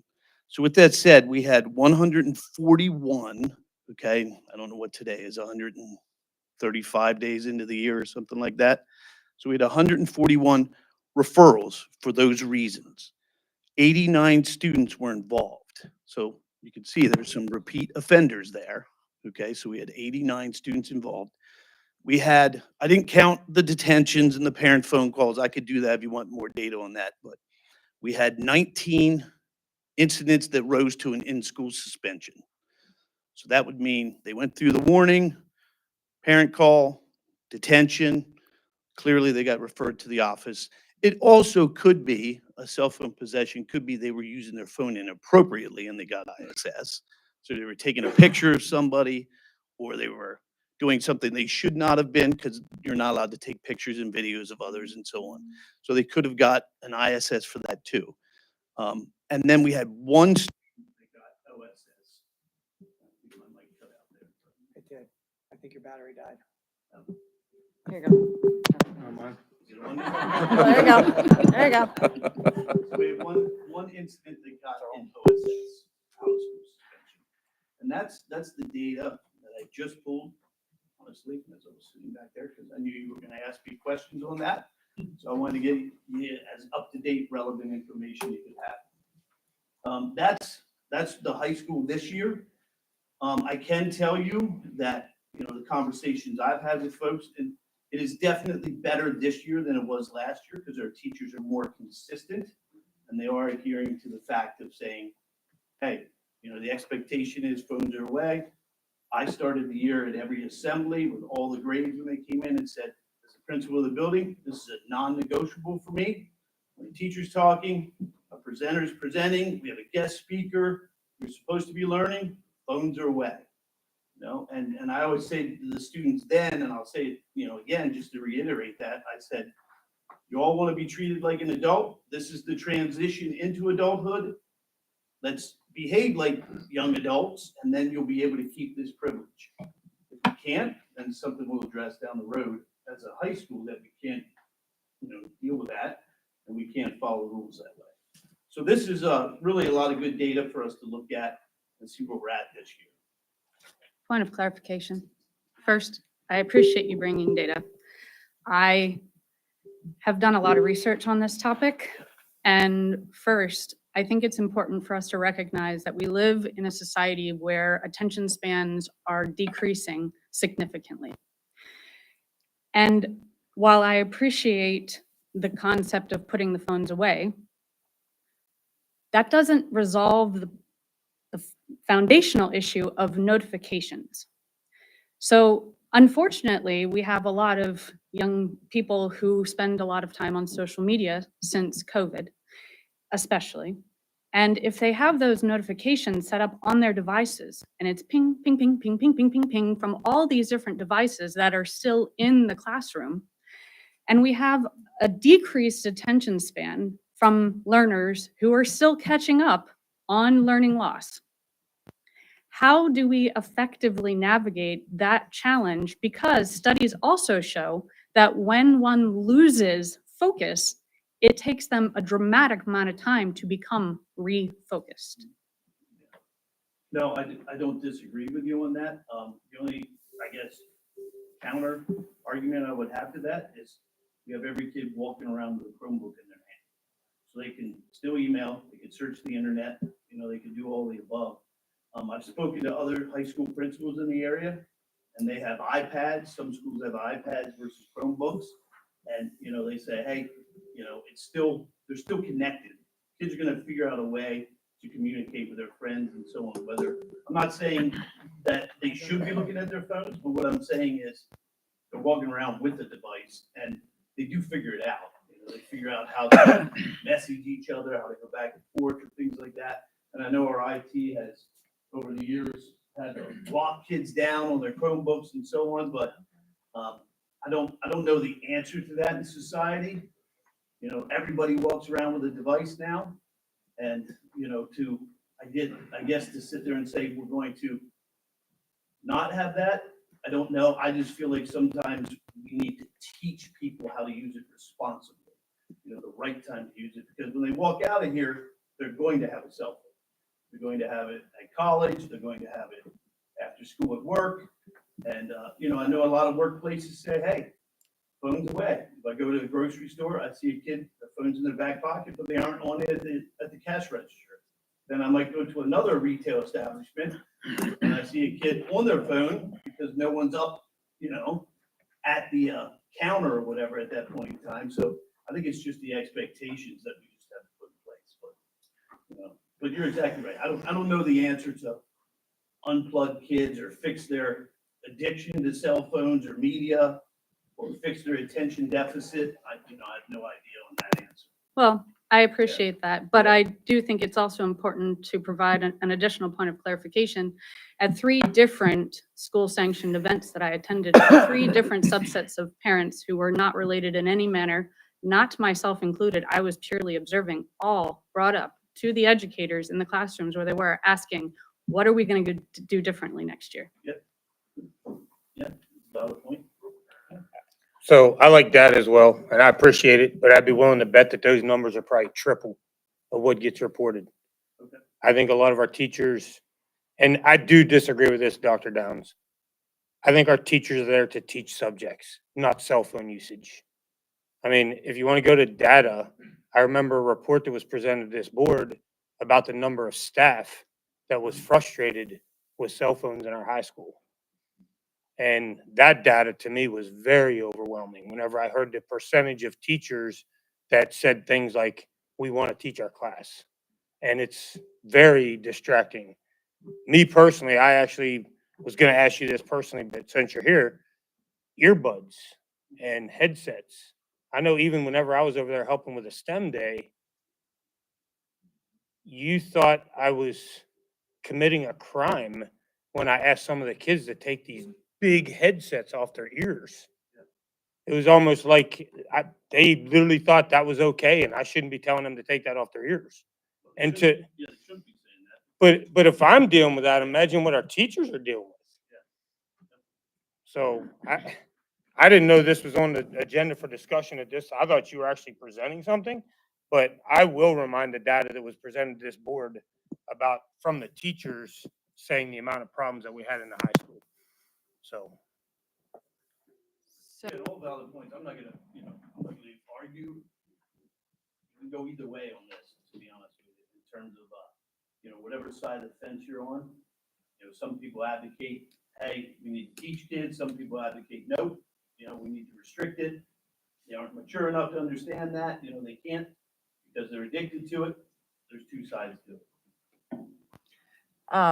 I very much appreciate your positive outlook on the fact that they can withhold and contain themselves or teach them the way to do that. However, I am on the way other side of the spectrum because I believe in bell to bell, no cell. Period. Bell to bell, no cell. Bar none. My older two were here. They're 27 and 29. They were not allowed to bring their cell phones into the high school, and they survived. I do, to your point, Ms. Broadback, the mental health, but even their education. So it, to me, is combined, both their education and their mental health has deteriorated substantially from bringing that cell phone into the classroom. While I understand that teachers try to, tell them, let's not take it out or don't use it on this time. So I get that. Inevitably, I can see that they take it out, whatever happens. Doesn't matter, even if it's at lunchtime, hallways, bathrooms, whatever. It's a problem. We can't help what they do at their home, right? Once they leave here, but we can at least help what they're doing when they're here, and they are here to learn. So for me, I've been preaching this for years actually, but in the last year, bell to bell no cell is like my thing, which I firmly believe should be something that we should look into. So. Are you talking bell to bell? Meaning bell to bell, Morning. first Morning, bell, ending. ending bell. Like, so whatever the first bell is when they So begin 3:25, and what, 3:20, 3:20, bell. yep. Bell to bell, no cell. That's how it was long ago. But, when my kids, like I said, were in there, but like, I found that phrase, I was like, that's a good phrase. That's a good Yeah, frame of mind. never heard that. But it's good. Bell to bell, no cell. Can we get that trending on social media? Sure, I can put it up, no problem. No. So I just ran into a few parents that were parents of middle schoolers that were very happy that we had taken away the cell phones, especially at lunchtime. And they felt that that was very beneficial to their kids. I guess that's just a comment. Now, a question for you. It appears that you're presenting this, the evidence that you have there, as a positive reflection of what you've been doing. So am I to understand that you're advocating to continue what you're doing? Because I don't know if you're here saying this is what I want to do. Like earlier in the year, Mr. Winters came and said, here's what I want to do. Bam. Are you asking for something, or are you advocating to continue what we are currently doing? To Dr. Down's credit, I put this on the agenda. Yep. I don't think he even knew that he was going to be asked questions tonight. So to be fair to you, sir. No, I did. Okay. I All did. right. No, it was on 2 weeks ago, and then we tabled a few things to move forward. But this was my ask to be added to the agenda. So certainly I appreciate the numbers that you've brought, but I don't want you to take any heat for being unprepared when this was my discussion to lead. So I apologize for any heat that you've received thus far, but I appreciate what you've, and now, of course, to Mr. Leidy's question. Questions been asked. To answer your question, no. I think at the beginning of the year, we talked about this, if you remember, and, our plan was to implement at the high school, the plan was to implement, the expectation of all kids, all staff, no cell phone use during class. I made it a point to drive that home at opening assemblies, made it a point to go over that multiple times at the beginning of Really reinforced with the staff, hey, we need to do this year, talk to kids and said, you want to be treated like an adult? Then this is a good test year for it. With that said, do I feel like we should change or not? Honestly, if we can look at the data at the end of the year, I do not think we should change on March 12th with all the stuff the kids are going through in the high school with the renovation and the building torn up and dust falling down on them and jackhammers outside the windows. I don't know if personally, I don't know if the board, but again, you're the folks that drive the decision making in terms of that. You say, hey, too bad, Dr. Downs, we want to institute this at the next board meeting. That's fine. I mean, that's, again, you're the elected officials. But for me personally, I don't know if it would be the right time for the kids right now. Like, let's look at the end of the year, look at the data, and then we can sit there and say for next year, hey, the data kind of points in this direction. But again, so ultimately, the elected officials will decide that. Yeah, I don't think I would advocate for changing anything, next week or anything like that. But looking forward, I guess what, my question is where it's trending right now, would you say that it's a positive turn from what we did last year? I think it is. I think Yeah. it's a positive turn. I definitely have noticed that when I'm talking to students, when I'm talking to staff, 'cause I do meet with the student advisory council. You see that in my notes every month. And we talk every month about cell phones. We talk about those things. And, they keep saying to me, it's, our teachers that are consistent and they have those expectations, it's not a problem in their classroom, and they say, it's the ones that don't follow that, then kids are smart, they figure it out and they're like, oh, I can get away with it here, so I'm gonna get away with it. And that's what the students say to me every month. Well, I think that brings up kind of a good point is that this seems to be a topic of conversation a lot, regardless of whether people, whether it's going good or going bad. So, maybe implementing a change where it just removes the topic entirely might be helpful. If you're talking with it monthly about how we're doing with it, that to me says that we're not doing well with it. Well, the reason, I bring it up every month. Yeah, The reason okay. why I bring it up is because that was a point of emphasis at the beginning of the year. Right. That I said to all the kids, so I bring it up every month. They don't. Gotcha, okay. To them, it's fine. You saw the survey results. Okay. 70% of the students said, hey, leave it the way it is. No cell phone use during class. So to them, they're fine with it. Even their parents were 60% also the same way. So, that's kind of, I bring it up because I want to know, because this was a year of point of emphasis for me. Okay, good. Where we at. And in respect to what Mr. Leidy stated and going back to what you just said, also begs to bring up the fact that there is an established expectation since a survey did go out to parents as well. So it has to be discussed as a follow-up measure from doing that survey. Correct. Yeah. Yeah, I think we did discuss that in one of the board meetings in November when I shared the results. Yeah. I think you hit the nail on the head, though. I think you have senior teachers that have no problems at all. I know one very well that requires every kid to put their phone in the cubby every day as soon as they walk in. And I've heard stories of the kids that walk up at the end of the day and they literally will fake pick up their phone and the entire time they had it in their pocket. So they even work those teachers. The problem I have is knowing they're taking advantage of senior tenured teachers like that. What are they doing with the new teachers? And those are the teachers I think that are getting very frustrated because they don't feel like they have the time to deal with that in addition to their regular duties. So I don't completely agree with the bell to bell philosophy as much as I do to some point, but I do think we need to be more consistent across every classroom in the entire school. And I also do not think it's the elected official's position to direct you and stuff like that. To me, that would be a micromanaging position, in my opinion. I think that's something that, just like Mr. Winters came in here and presented a phenomenal plan with middle school that he thought would work, and he executed, and it's been working great. Yeah, I don't disagree. The only thing I said back in the fall, and I'll say it again, there's a difference between a 13-year-old and an 18-year-old. Agreed. And that's the point I'd like to get to. Yeah, So, sure.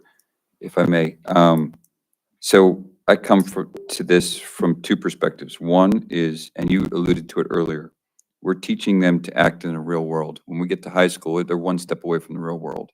The real world has rules in your employment, do X, Y, Z, or else. So providing those rules to the students now and allowing them to see the consequences of disregarding those rules is absolutely part of what we do here in the school. When we structure our classes, we are teaching kids how to act in a real world. That is one of the most important roles we do here in education, is prepare them for a work life. Coming from policing, I'll tell you, I've run into many young adults who have never been taught no. So to putting a policy in place that would prohibit it when we're already allowing teachers to prohibit it, I think is redundant. We already have a scenario where a teacher can say, not here. So putting a policy in place does not change that. All it does is take the onus off the teacher having to make the decision. And I think giving the teacher that tool is also an incentivization to whether they can keep their phone. That is something a teacher can use as a tool. Taking it out of the teacher's realm, to my mind, if we're providing proper support for our teachers when they say, my student violated this, so long as we're definitely there, and I hold faith that we are, that when a teacher says this student's disregarding the fact that you have the statistics means they get referral, they get consequence. The teacher decides that. So again, the follow-up is on the teacher to say, it doesn't happen. That's part of managing your classroom. I'm sorry, that's where I'm landing on it. 100%, just like they have to decide anything else that happens in the classroom, follow my rules in my classroom.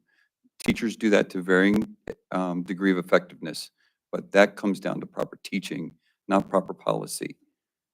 So you have provided very clear guidance on what the structure should be. Teachers can decide it. It's up to them to enforce it properly. And lastly, to Mr. Gelsinger's point, I think one of the pieces we do need to clearly discuss is what are the regulations on earpieces and headsets? I saw the same thing. They shouldn't, that while you can carry a cell phone, a headset says, I am completely no longer listening to you. And I saw that as well. They only allow one earbud in the hallways and transitions. And if they have a headset, it only has to be only one ear. Okay, and that's been established many, many years ago before I even arrived here. So if they're transitioning in the hallway, they can have one in. Okay, in the classroom, no. Teachers say, hey, take your earbuds out. Now, some people can hide them. If you have long hair, if it was hanging over your ears, I might not be able to see she has an earbud in. But I do have teachers sit there and say to them, hey, let me see your ears, take your earbud out. I've seen it in walkthroughs, I've seen it in classroom observations and stuff like that. But in the hallways, they're allowed one in transition. I mean, I've argued it before, having a cell phone, it still allows communication to your parent, okay? And I don't see where a headphone or earpiece does that. So, Some kids use it to listen to music when they're transitioning because it is a stress relief for them. I'm not a type of person that likes to listen to music when I'm doing stuff, but my wife is. She likes to listen to music. Some people like that. It relaxes them, it calms them down. It just depends on the kid, the situation, and so on. so, and so to just summarize where I'm at very clearly on this, the libertarian in me is firmly against taking people's personal property because they can't follow the rules. We enforce the rules. We simply say you're referred to detention, in school suspension, but taking their property isn't the answer. Go right ahead, sir. Dr. Downs, I appreciate you bringing the information to us. I also appreciate you reiterating it. This is one of those things that probably has to be constantly reiterated just to remind everyone. If I could offer one suggestion, that when you do reiterate, both yourself and other administrators, when you reiterate the cell phone policies and the expectations, you might consider adding to that at least myself, and I think there's some other board members as well, I don't see cell phone policies becoming less restrictive. So if we can't get it right under your current policy, it's going to become more restrictive. And it wouldn't take a big push for me to be more restrictive, at least in my vote. So maybe that will help, inculcate the need to do the right thing with cell phones because it's only headed in one direction. Thank you, though. So I put this on the agenda and most of everything I was thinking was said by someone at this table. So I certainly am not going to waste everybody's time. I know we have a problem at the high school with engagement. I know we have a problem with teacher engagement. I know we have a problem with student engagement. I know we have a problem with bullying. I know we have a problem with misuse of social media. I know we have a problem where kids break rules because kids are supposed to break rules. Kids' brains aren't fully formed. It's their job to break rules and it's our job to hold the line. But I don't think we're holding the line on this. I think, and I'm not going to put blame on anybody because I'm not in those classrooms. If I was a teacher, taking time out to interrupt what I'm teaching, to tell a student for the third time to put it away before they're going to be referred to the office, that would drive me bananas. And I probably would give up. And I'd just be like, I just want to teach these kids. So I see that aspect. I also fully support the fact that what was said, that cell phones are addictive. They are incredibly addictive. There's a reason that the major cell phone manufacturers and owners and creators do not allow their children to have cell phones. So while I personally support bell to bell, I also understand what it looks like when you take something from someone who has an addiction. So I don't support bell to bell because I think that that would be too hard for the kids who have had phones in their hands since they were infants in strollers and their moms were trying to grocery shop or their dads were at Lowe's. It's what they've always known. I think my generation, I am 40, was the last generation that was not born with technology at their fingertips. I didn't have a cell phone until I went to college. So I am fully aware of what that fallout could look like. But I think to the points that were made, it is when our students are in our buildings, they are students. That is their job. They are not Dunkin' Donuts employees that need to check their schedules in third period. They are students. And so allowing some sort of a building-based policy, I apologize if it looked like I wanted to create a district policy. I don't think that would work due to the fact that we have different levels of buildings. Tweaking a high school policy in any way that we do it, where we give our teachers more support if that's the route we want to go. Again, I'm not sold that that would work. Or saying, hey, listen, we're not going to do bell to bell because we understand. Maybe you do get a text in it says you were supposed to be in at 3, now I need you at 4. So now you're not rushing out the building. So maybe we say not during classroom time and during lunch is fine. But I am in agreement to what everybody has said. When we changed it at the middle school, which was the start with Dr. Schmale and then finalization with Mr. Winters, we have seen more engagement in that building. Students talk to each other at lunch. I've walked through the high school at lunch and there will be 5 kids sitting at a table and not a word is said. And it's so sad to me. We talk about a digital world, but there are people to the left and right of them that can't hold a conversation because this draws them first. So if we're talking about teaching kids to be active members of society, part of that is being able to have a conversation in society.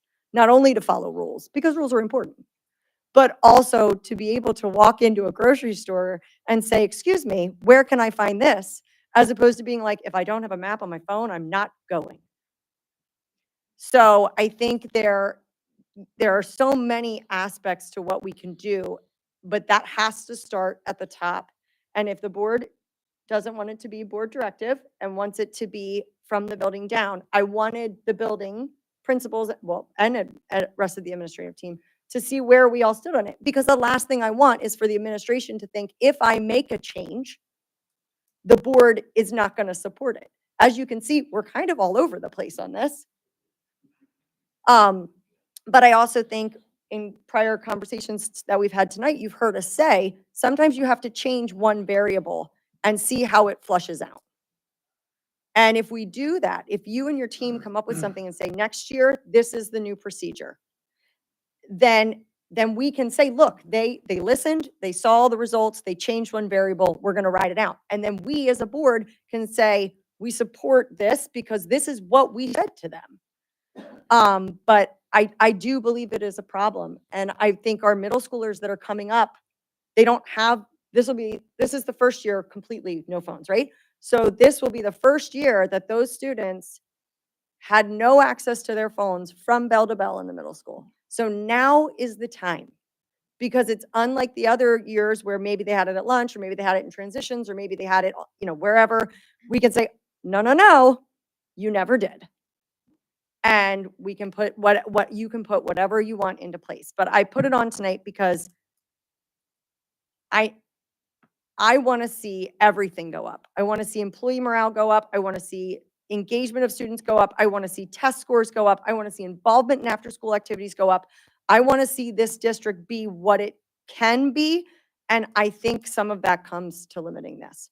I mean, even us, none of us are going to answer our phones if they ring right now, but they're all right in front of our faces, because even as grown adults, we can't get away from them.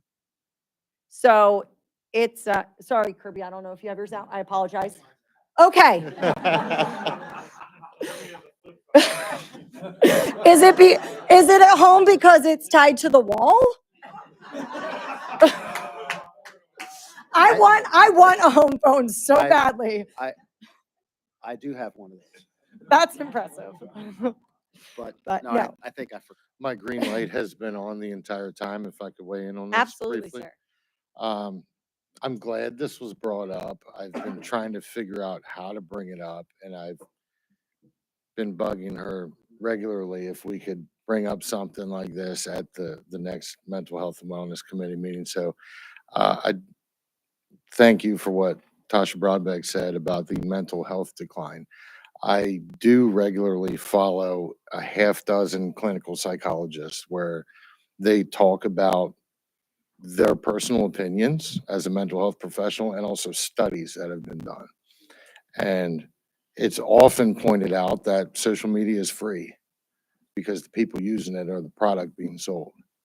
And that is 100% correct. They actually did a study on, I think it was 11 and 12-year-olds, and how social media specifically targeted them within 5 minutes of things that upset them because they would click more. The more they click, the more revenue is being made on you being the product being sold. So as far as mental health decline, which Ms. Broadbeck brought up, I 100% know exactly what she's talking about. I see it. I see it in adults. We all have problems with it too, but the kids, it is a big driving factor of the mental health crisis that we are still in. There's not a simple solution because the culture has changed. American culture itself has changed. And it's a lot of hard truths are going to have to be told in society because parents need to be parents. They need to know what their kids are doing. They have no idea what their kids are doing at all. I can't even keep up with the number of social media apps there are. And the kids talk about it. I'm like, I have no idea what that is. I don't know. They give me a brief rundown and I'm like, this is insane. Because in the real world, at a real job, it doesn't matter if you're in a factory or wherever you are. If you're calling your phone, you'll probably get reprimanded. When you have a break and go to the bathroom, I imagine that would be the time to check it. You know, I grew up, there wasn't cell phones growing up. If there was a problem at school, like I got in trouble in school, they had to get a hold of my parents. They had to call the place where they worked and page them. And then they would go run to the phone. Because even in today's world, you can't have a cell phone right there where you can answer, especially if it's a safety issue around machinery. That's a no-no. So whoever said it, I don't remember who said it about getting ready for the real world, 100%. You have people and kids that have never been told no. And it's a problem. The culture is changing. And somehow, and it's been brought up before, you know, if parents go off the handle, they're completely emotionally dysregulated, most likely their kids are too. So it's not, there's not a simple solution, but I would like to see it the way it is in middle school. if you go to the bathroom or lunch and you have check your schedule, you have multiple times a day to do that, that your phone's not in class. And like, you might have said that, Dr. Downs, they have Chromebooks on them. They can still communicate with the outside world. They figure out how to, because a lot of them end up getting blocked from apps. So, I mean, honestly, if something's going on and they can run to their locker and check their phone or whatever when they go to the bathroom, but it's not easy. It's not an easy solution. So I would like to see the rule that it has to be in their lockers, honestly, just like the middle school. And that's where I would go on it, because nobody is told no enough. So just one final point of clarification. All I would ask is that as we get closer to the red line of the handbook, that the language in the handbook for the high school be thoroughly vetted and determine whether it is language that enforces what is intended to be enforced. And that every teacher is consistent across the board. I think we're doing a disservice to the kids, to the students, if we don't have every teacher following the same procedures and policies. There And- are and there making are young sure- teachers that are frustrated. And making sure that our staff knows that you guys have their backs. You know, if it's one time, just send them to you. Yeah, there are many younger teachers, newer teachers that are frustrated, because how do they get that across? So I'd like to see it sweeping across the board, just like middle school. That's my personal opinion. Something has to be done to change the culture and get it across to parents, that parents have to be parents. Enough is enough. I do think that is one of the most important factors, is that support to the teachers. If we have a teacher that's struggling to manage those students that habitually break that rule, that should be, there's actually the school's opportunity to identify who our discipline problems are in our classrooms. I mean, I consider that an opportunity, where if a teacher says, this kid's the second time I've told him and they don't put it away, that should be, administration should be picking up and making it very clear, we're not going to hear this again, right? That's the discipline that needs, if we have that, I think it solves a lot of the problem. If teachers say, you walk in my classroom, whether we tell them put it in a locker or tell them put it in the caddy, it's when the teacher says to do it and the students don't. If that's disregarded, that's where I see the teacher frustration coming up. And lastly, to the balance point, I just felt like I had to share this. So in seeing my own children use their cell phone use, there's a real oddity that I think speaks to the balance here. My son's use of Snapchat. There's a trend now where they just take a picture of the ceiling or the wall and they send it to each other. And I asked them, why are you doing that? And my answer to that is, they don't say anything, they don't put any text. There's no communication other than, I sent you a picture. And what I think is occurring there psychologically is our kids are maintaining that connectedness with their classmates. That's really, even if they're sending a picture of a wall, and that's born to my mentality out of the COVID era, where they were not allowed to stay connected.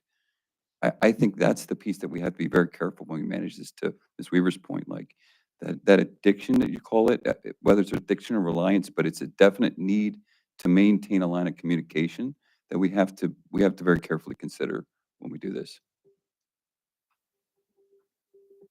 Well, thank you, Dr. Downs. Thank you, honestly. It's a great conversation. It always is, whether you're talking to parents, students, board members, teachers, you're always going to get both sides of the argument, and I appreciate that. I will finish on one thing. We said 89 students were repeat offenders, or on this list, not repeat offenders. So there's 1,350 kids in high school. 90-some% are doing the right thing. And I think we need to celebrate that. 90-some% of the kids are keeping their phone away from their phone.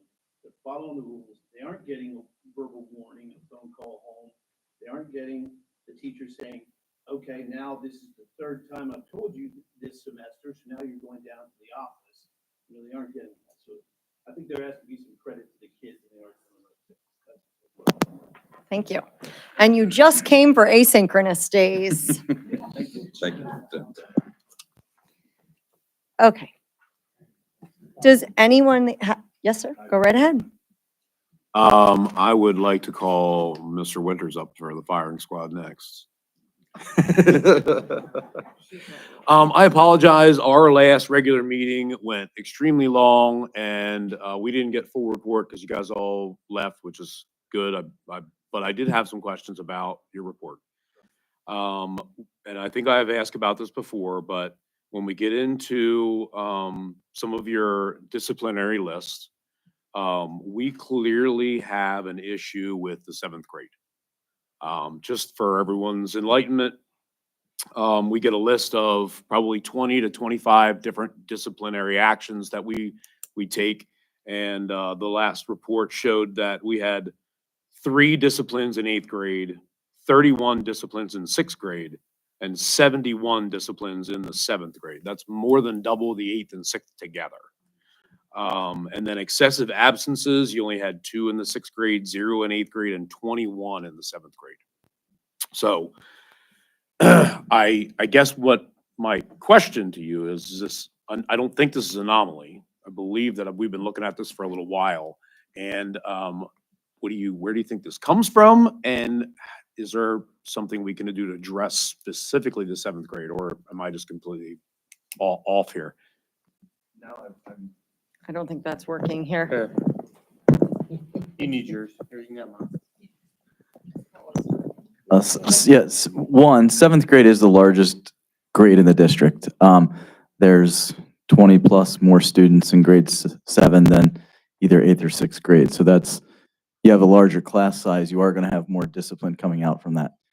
That also creates more students in the cafeteria.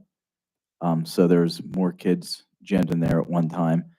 A lot of the behavior does come from the cafeteria and sometimes from recess, not necessarily in the classroom setting. So our teachers in 7th grade are doing a great job. This group also, from hearing from Mr. French, who was here last year as well, they had a tough time in 6th grade. It's just, sometimes you have grades go through that are a little more tougher to manage than others, and this happens to be that grade.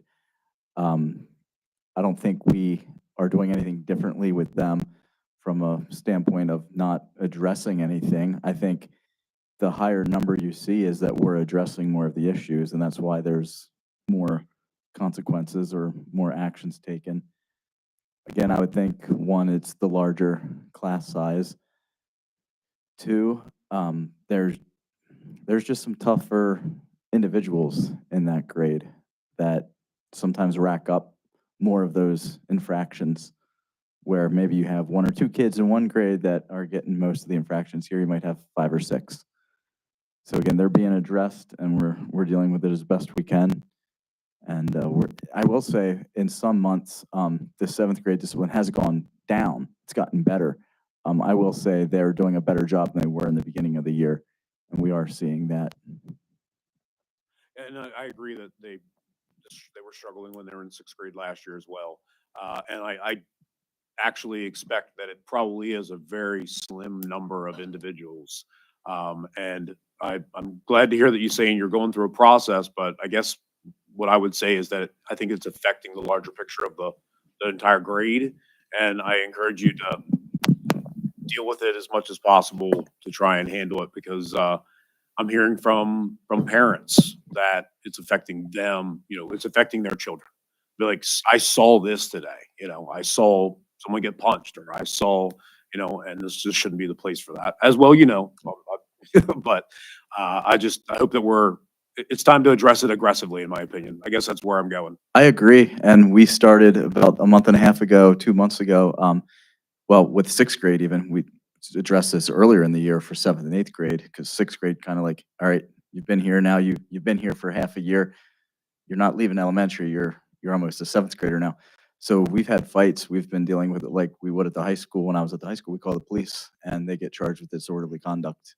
So we have been aggressively dealing with it, and we've made parents aware in the weekly updates that if a kid puts their hands on another kid, that we would be calling the police. We've been suspending them, also having those meetings with them before they're suspended, with them and the parent and the counselor, just going over things like that. This is not how you operate in school. Thank you. You're welcome.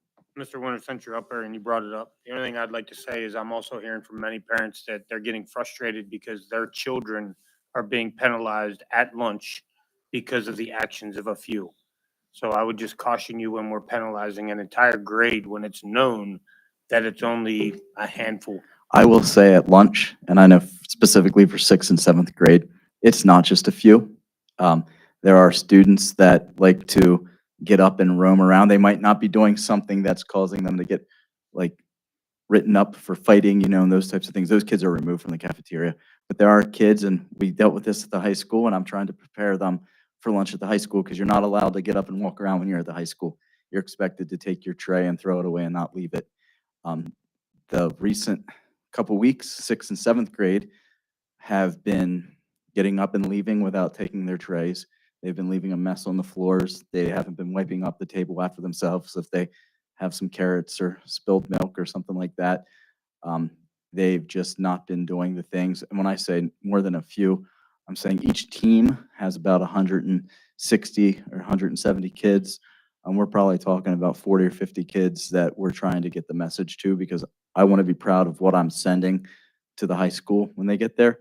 So we are continuously reminding them that you might not have assigned seats when you can conduct yourselves appropriately at lunch. Again, it's like they have to raise their hand to get up to go throw their tray away.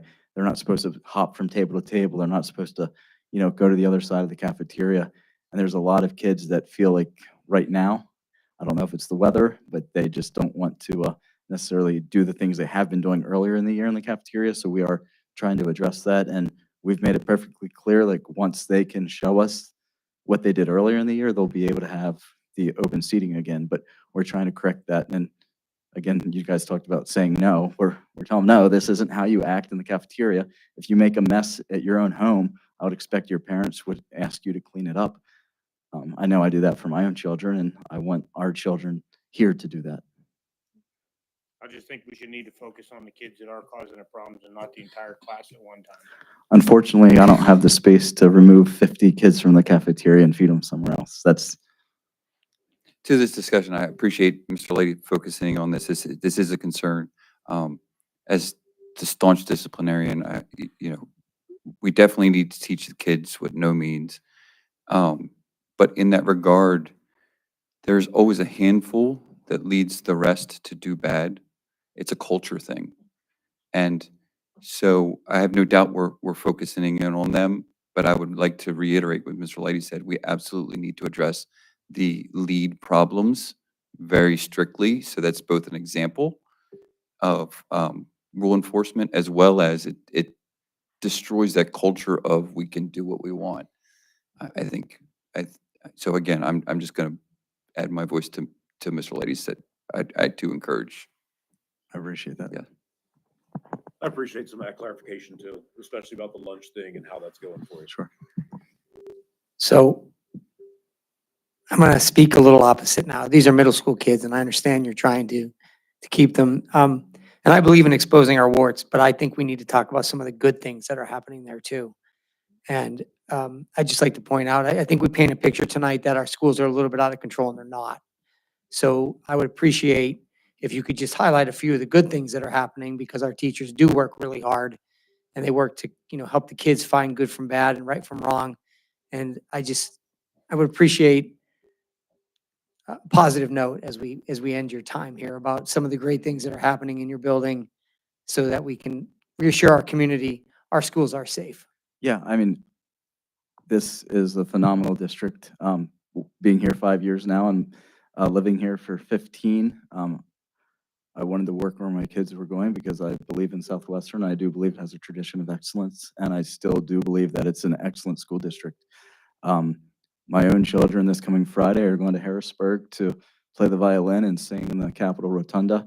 I'm going to be lucky enough to accompany the middle schoolers to that, to see them perform and share their talents. If you walk in to our building and you see the cafeteria wall to your left, you see all of our different citizens of the month that are being recognized. They're doing a lot of the great things. And like Dr. Downs said, you know, we have 90+% of the kids that are doing the right thing every day. That's no different at the middle school.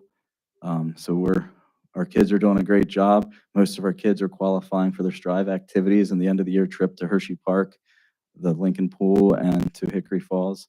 So again, they're doing a great job, and we appreciate the support we get from home as well, because not only do we have great kids, but we have great families in the district.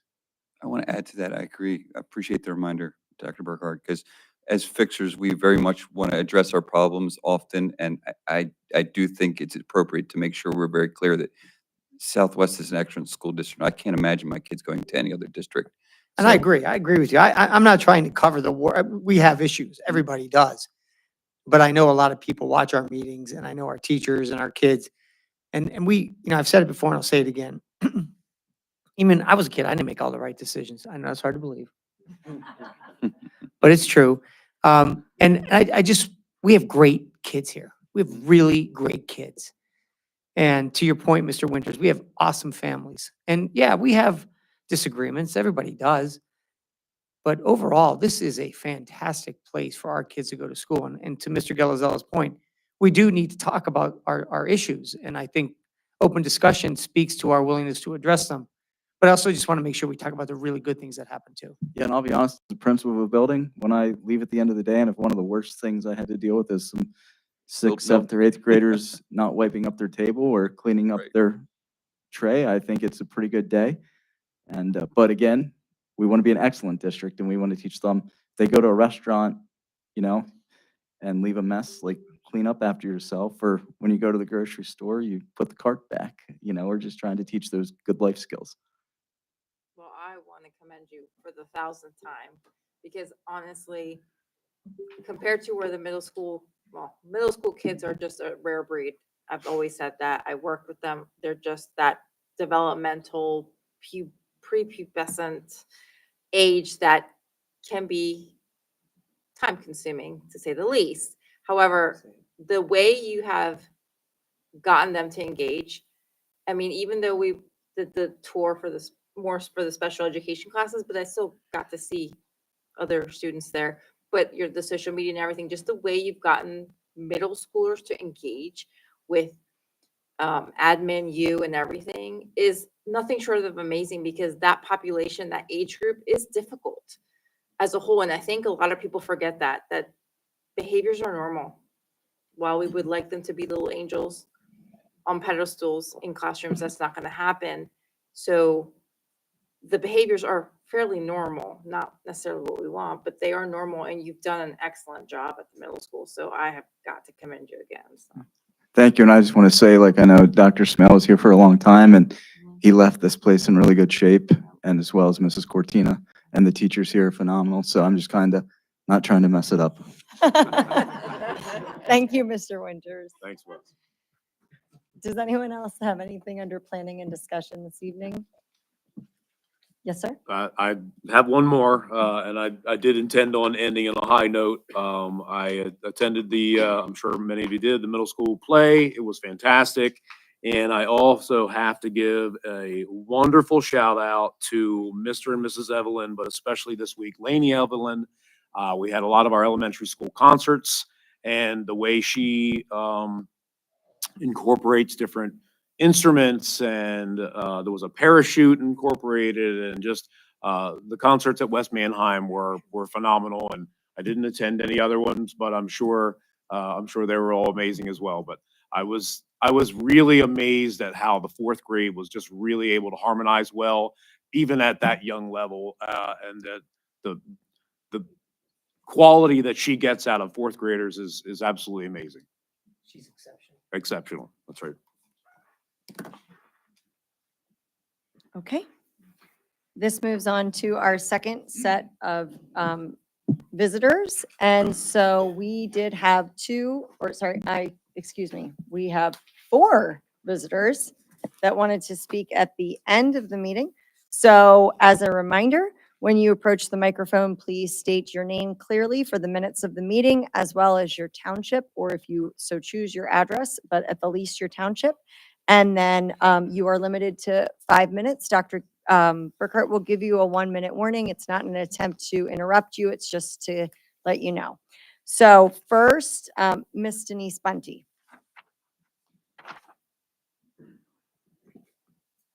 I'm Denise Bunty and I'm in Penn Township and I've been here for many, many years. And the thing is of why I pray, I'm praying for all of yous. And I just want you to realize that this is very important that we have this because our school needs it. But yet it just sounds so good. So let us pray. Okay. Dear Lord, we thank you for this day. May you give the wise decisions for the board members, administration, teachers, staff, and bus drivers for our students. We thank you for Mr. Cromer and his office and wanting to give our students many different courses and to learn so much. And we heard so much tonight that I just thank you, Lord, that this school really does want to do for our children. In Jesus' name I pray, amen. Thank you, ma'am. Mr. Stephen Carr? Stephen Carr, Mainham Township. So just 3 points is go back to Director Bauer's distraction of the things, of the cell phone, should I say. If we're going to take their phones away and put them away, then we should also be taking their smartphones away because what's going on the phone is also going off on their thing according to Bluetooth. And so while it's on their wrist, bing, oh wait, I got a notification. I'm not paying attention to my test. I'm not paying attention to the teacher. So if you see a smartphone, we should, or all phones with us that has somebody on it that they can put up top. The other one was if we're going to be raising community swim prices, we should also have like some deals like bring a friend and get like 5% off, you know, because I mean, it's the only thing. So we can do something like that or bring a family member, get something off. The other thing I wanted to bring goes to the VLN, and that is, it's kind of more of a question, is whether, how does the attendance and roll call work if we have students that are already in the district that are going to VLN and they're not in class? Does it go through like the district system, or do they clock in somehow that the teachers can say, oh, he's not in class, but he's, you know, virtually, or, you know, at home on doing VLN? That's all I had. Thank you. Miss Nancy Mart?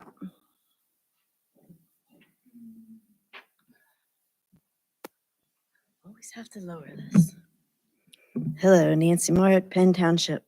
My notes are kind of all over the place today. I want to start first with a conversation I had with a district bus driver. I'm just going to give the bus driver the name Red Dickens because, you know, why not? Red and I were talking and he made a request of me to speak to the administration that when bus drivers refer or report a student for a behavior, that they are then apprised, not appraised, because that's the wrong word, apprised of the results of that referral. Teachers expect the same, and I don't know that it does or doesn't happen, but it was a conversation, and I said I would be happy to bring that up because I know that the board fully concentrates on what I say. But yeah, so that was just a thing. And there's no FERPA violation in letting them know that because bus drivers are considered school officials, so they have the right to information to keep their students safe. So they would like that. I don't know who's in charge of it, but there you go.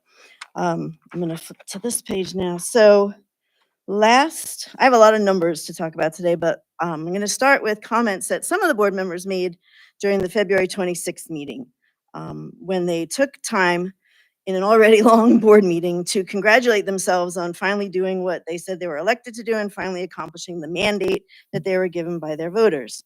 You know, I did a little research and I looked up the numbers, and while there's no question at all, I'm not questioning election results one bit. You know, the results are in and they won. None of the votes, none of the results were enough to be called a mandate.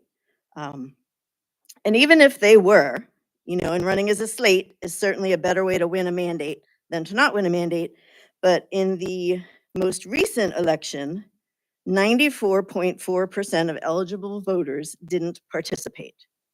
So that means the people who won, actually doesn't mean that, because of the 5.6% who did vote, 22% wrote in candidates rather than vote for the choices on the ballot. So less than 5% of people voted for you. I'm not saying that's a good or a bad thing. What I'm saying is that's not a mandate. That is an explicit choice of a very, very tiny fraction of our community. We're not going to talk about voter engagement and all that other stuff because yes, that is a completely different problem. But rather than trying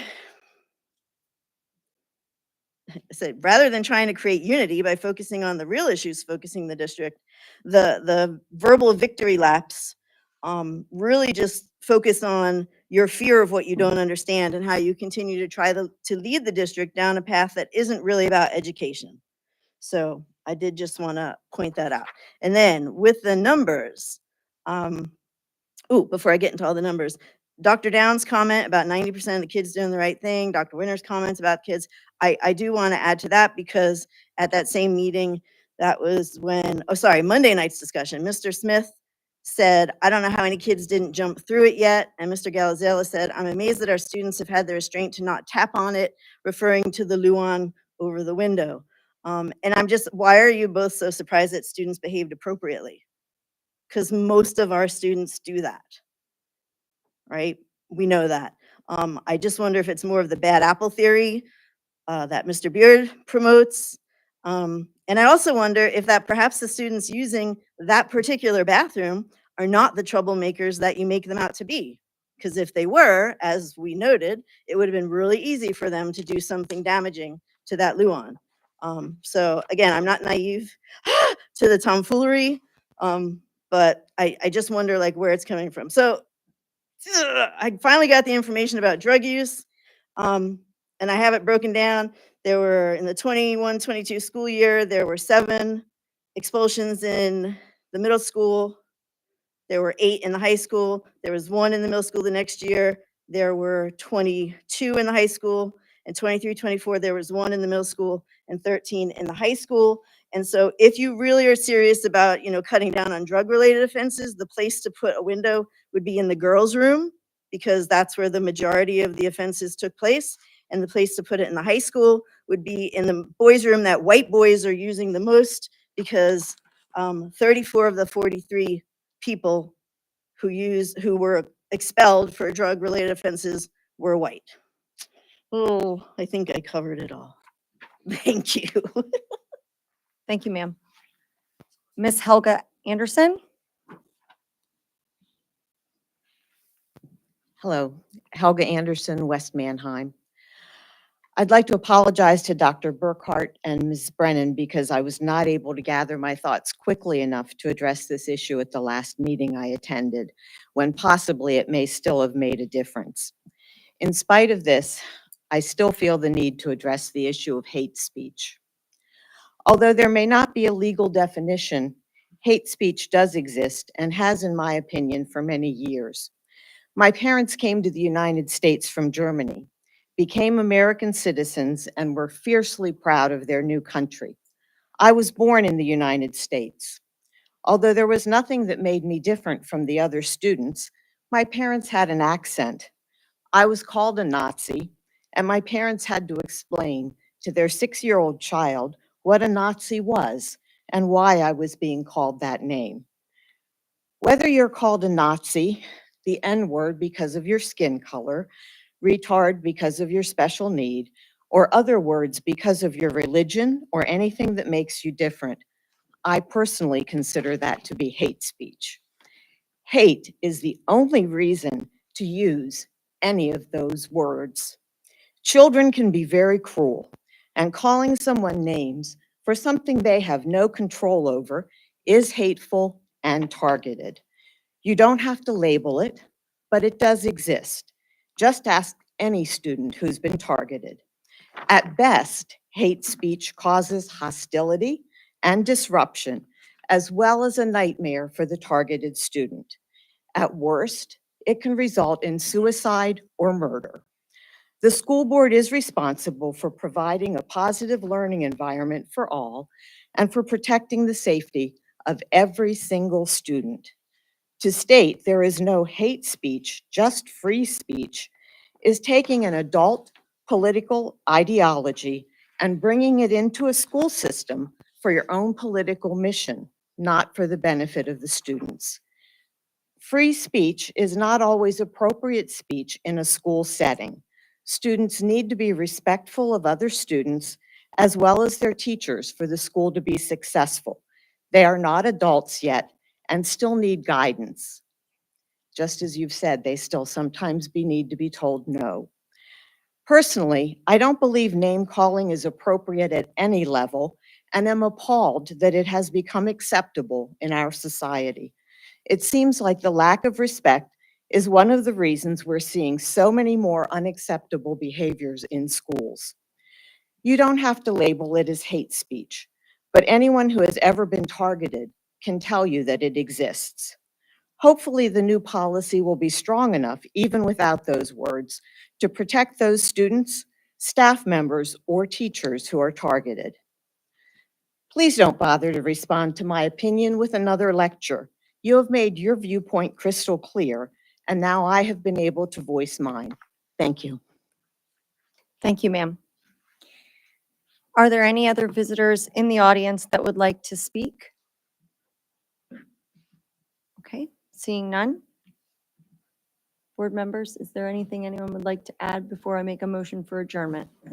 For the good of the order, is that where we're at? It is not on the agenda this evening. I noticed that, but I- it was electronically. I know, yes. Strange. I would love to do for the good of the order if everybody is willing, but first, I believe I have some hands I'd like over to here. say something real quick. Yeah. I want to thank everybody for their comments and their patience. I have a good problem in the sense that I'm traveling to go see my daughter play in Florida. So I'm going to excuse myself at this point. Oh, okay. Drive safely, sir. I saw two hands over here. Okay. Good luck.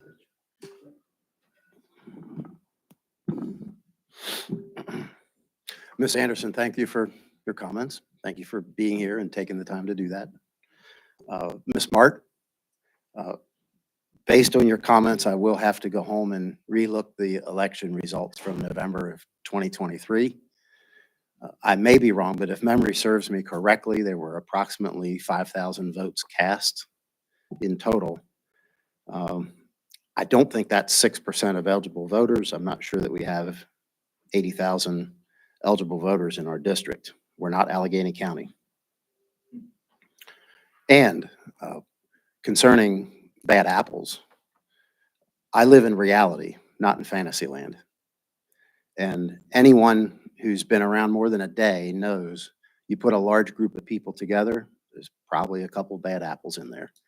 As we heard discussed about cell phones, and we heard discussed about the middle school cafeteria, you put a large group of people together, no matter their age, there's always a few bad apples. And to ignore that fact is just childish, because we have to accept the fact that we know that there is a broad spectrum of people of all sorts. And there are some that are simply bad apples. And it's probably, my guess would be, the ones that have problems with their cell phones are the same ones that have problems in restrooms. They're the same ones that have problems with their homework. They're the same ones that have problems on the bus. It's the same ones over and over. But I do appreciate you bringing up that there's election numbers. I'll have to go home and double check those numbers myself. But thank you also for being here. I wanted to respond to the only constructive criticism that I saw, which was our response to bus drivers. We held a meeting, Dr. Burkhart, how long ago was that when we met with the bus drivers and assistant principals to go 6 months ago? Well, I'm surprised at that because it's my understanding the forms are completed and returned. So Right. let's check into it. And we specifically went to the concern from bus drivers that they would submit a request for discipline and not hear back. And that was specifically addressed and looked at and reevaluated to make sure they got those responses. So that is something that we have looked at very closely. So if that person wants to, what's that? His name is Red Dick. Yes, if Red Dickens wants to contact us with more specifics, I'd love to know the actual case, because this board has acted on it before, and we will continue to address it.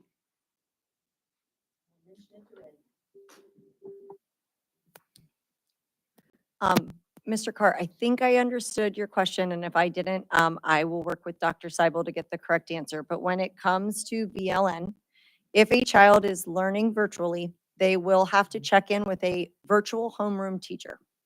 So if a child, let's say we had a student here who, heaven forbid, broke their leg and had to be a homebound student for a little bit while they figured that out. If the child is moved to a virtual learning environment, even temporarily, it would be my understanding that they would become a virtual student until they could transition back into our buildings. And then, so then all of their learning, their accountability, their attendance would all be tracked by the virtual learning network. And then should they come back into our buildings, then that would transition back into the typical situation where your homeroom teacher's checking you in and things like that. That would be my understanding. Dr. Seibel, in case I spoke incorrectly, I just want to make sure you have the right information. So just a little different than that. Oh, I apologize. So no, you're fine.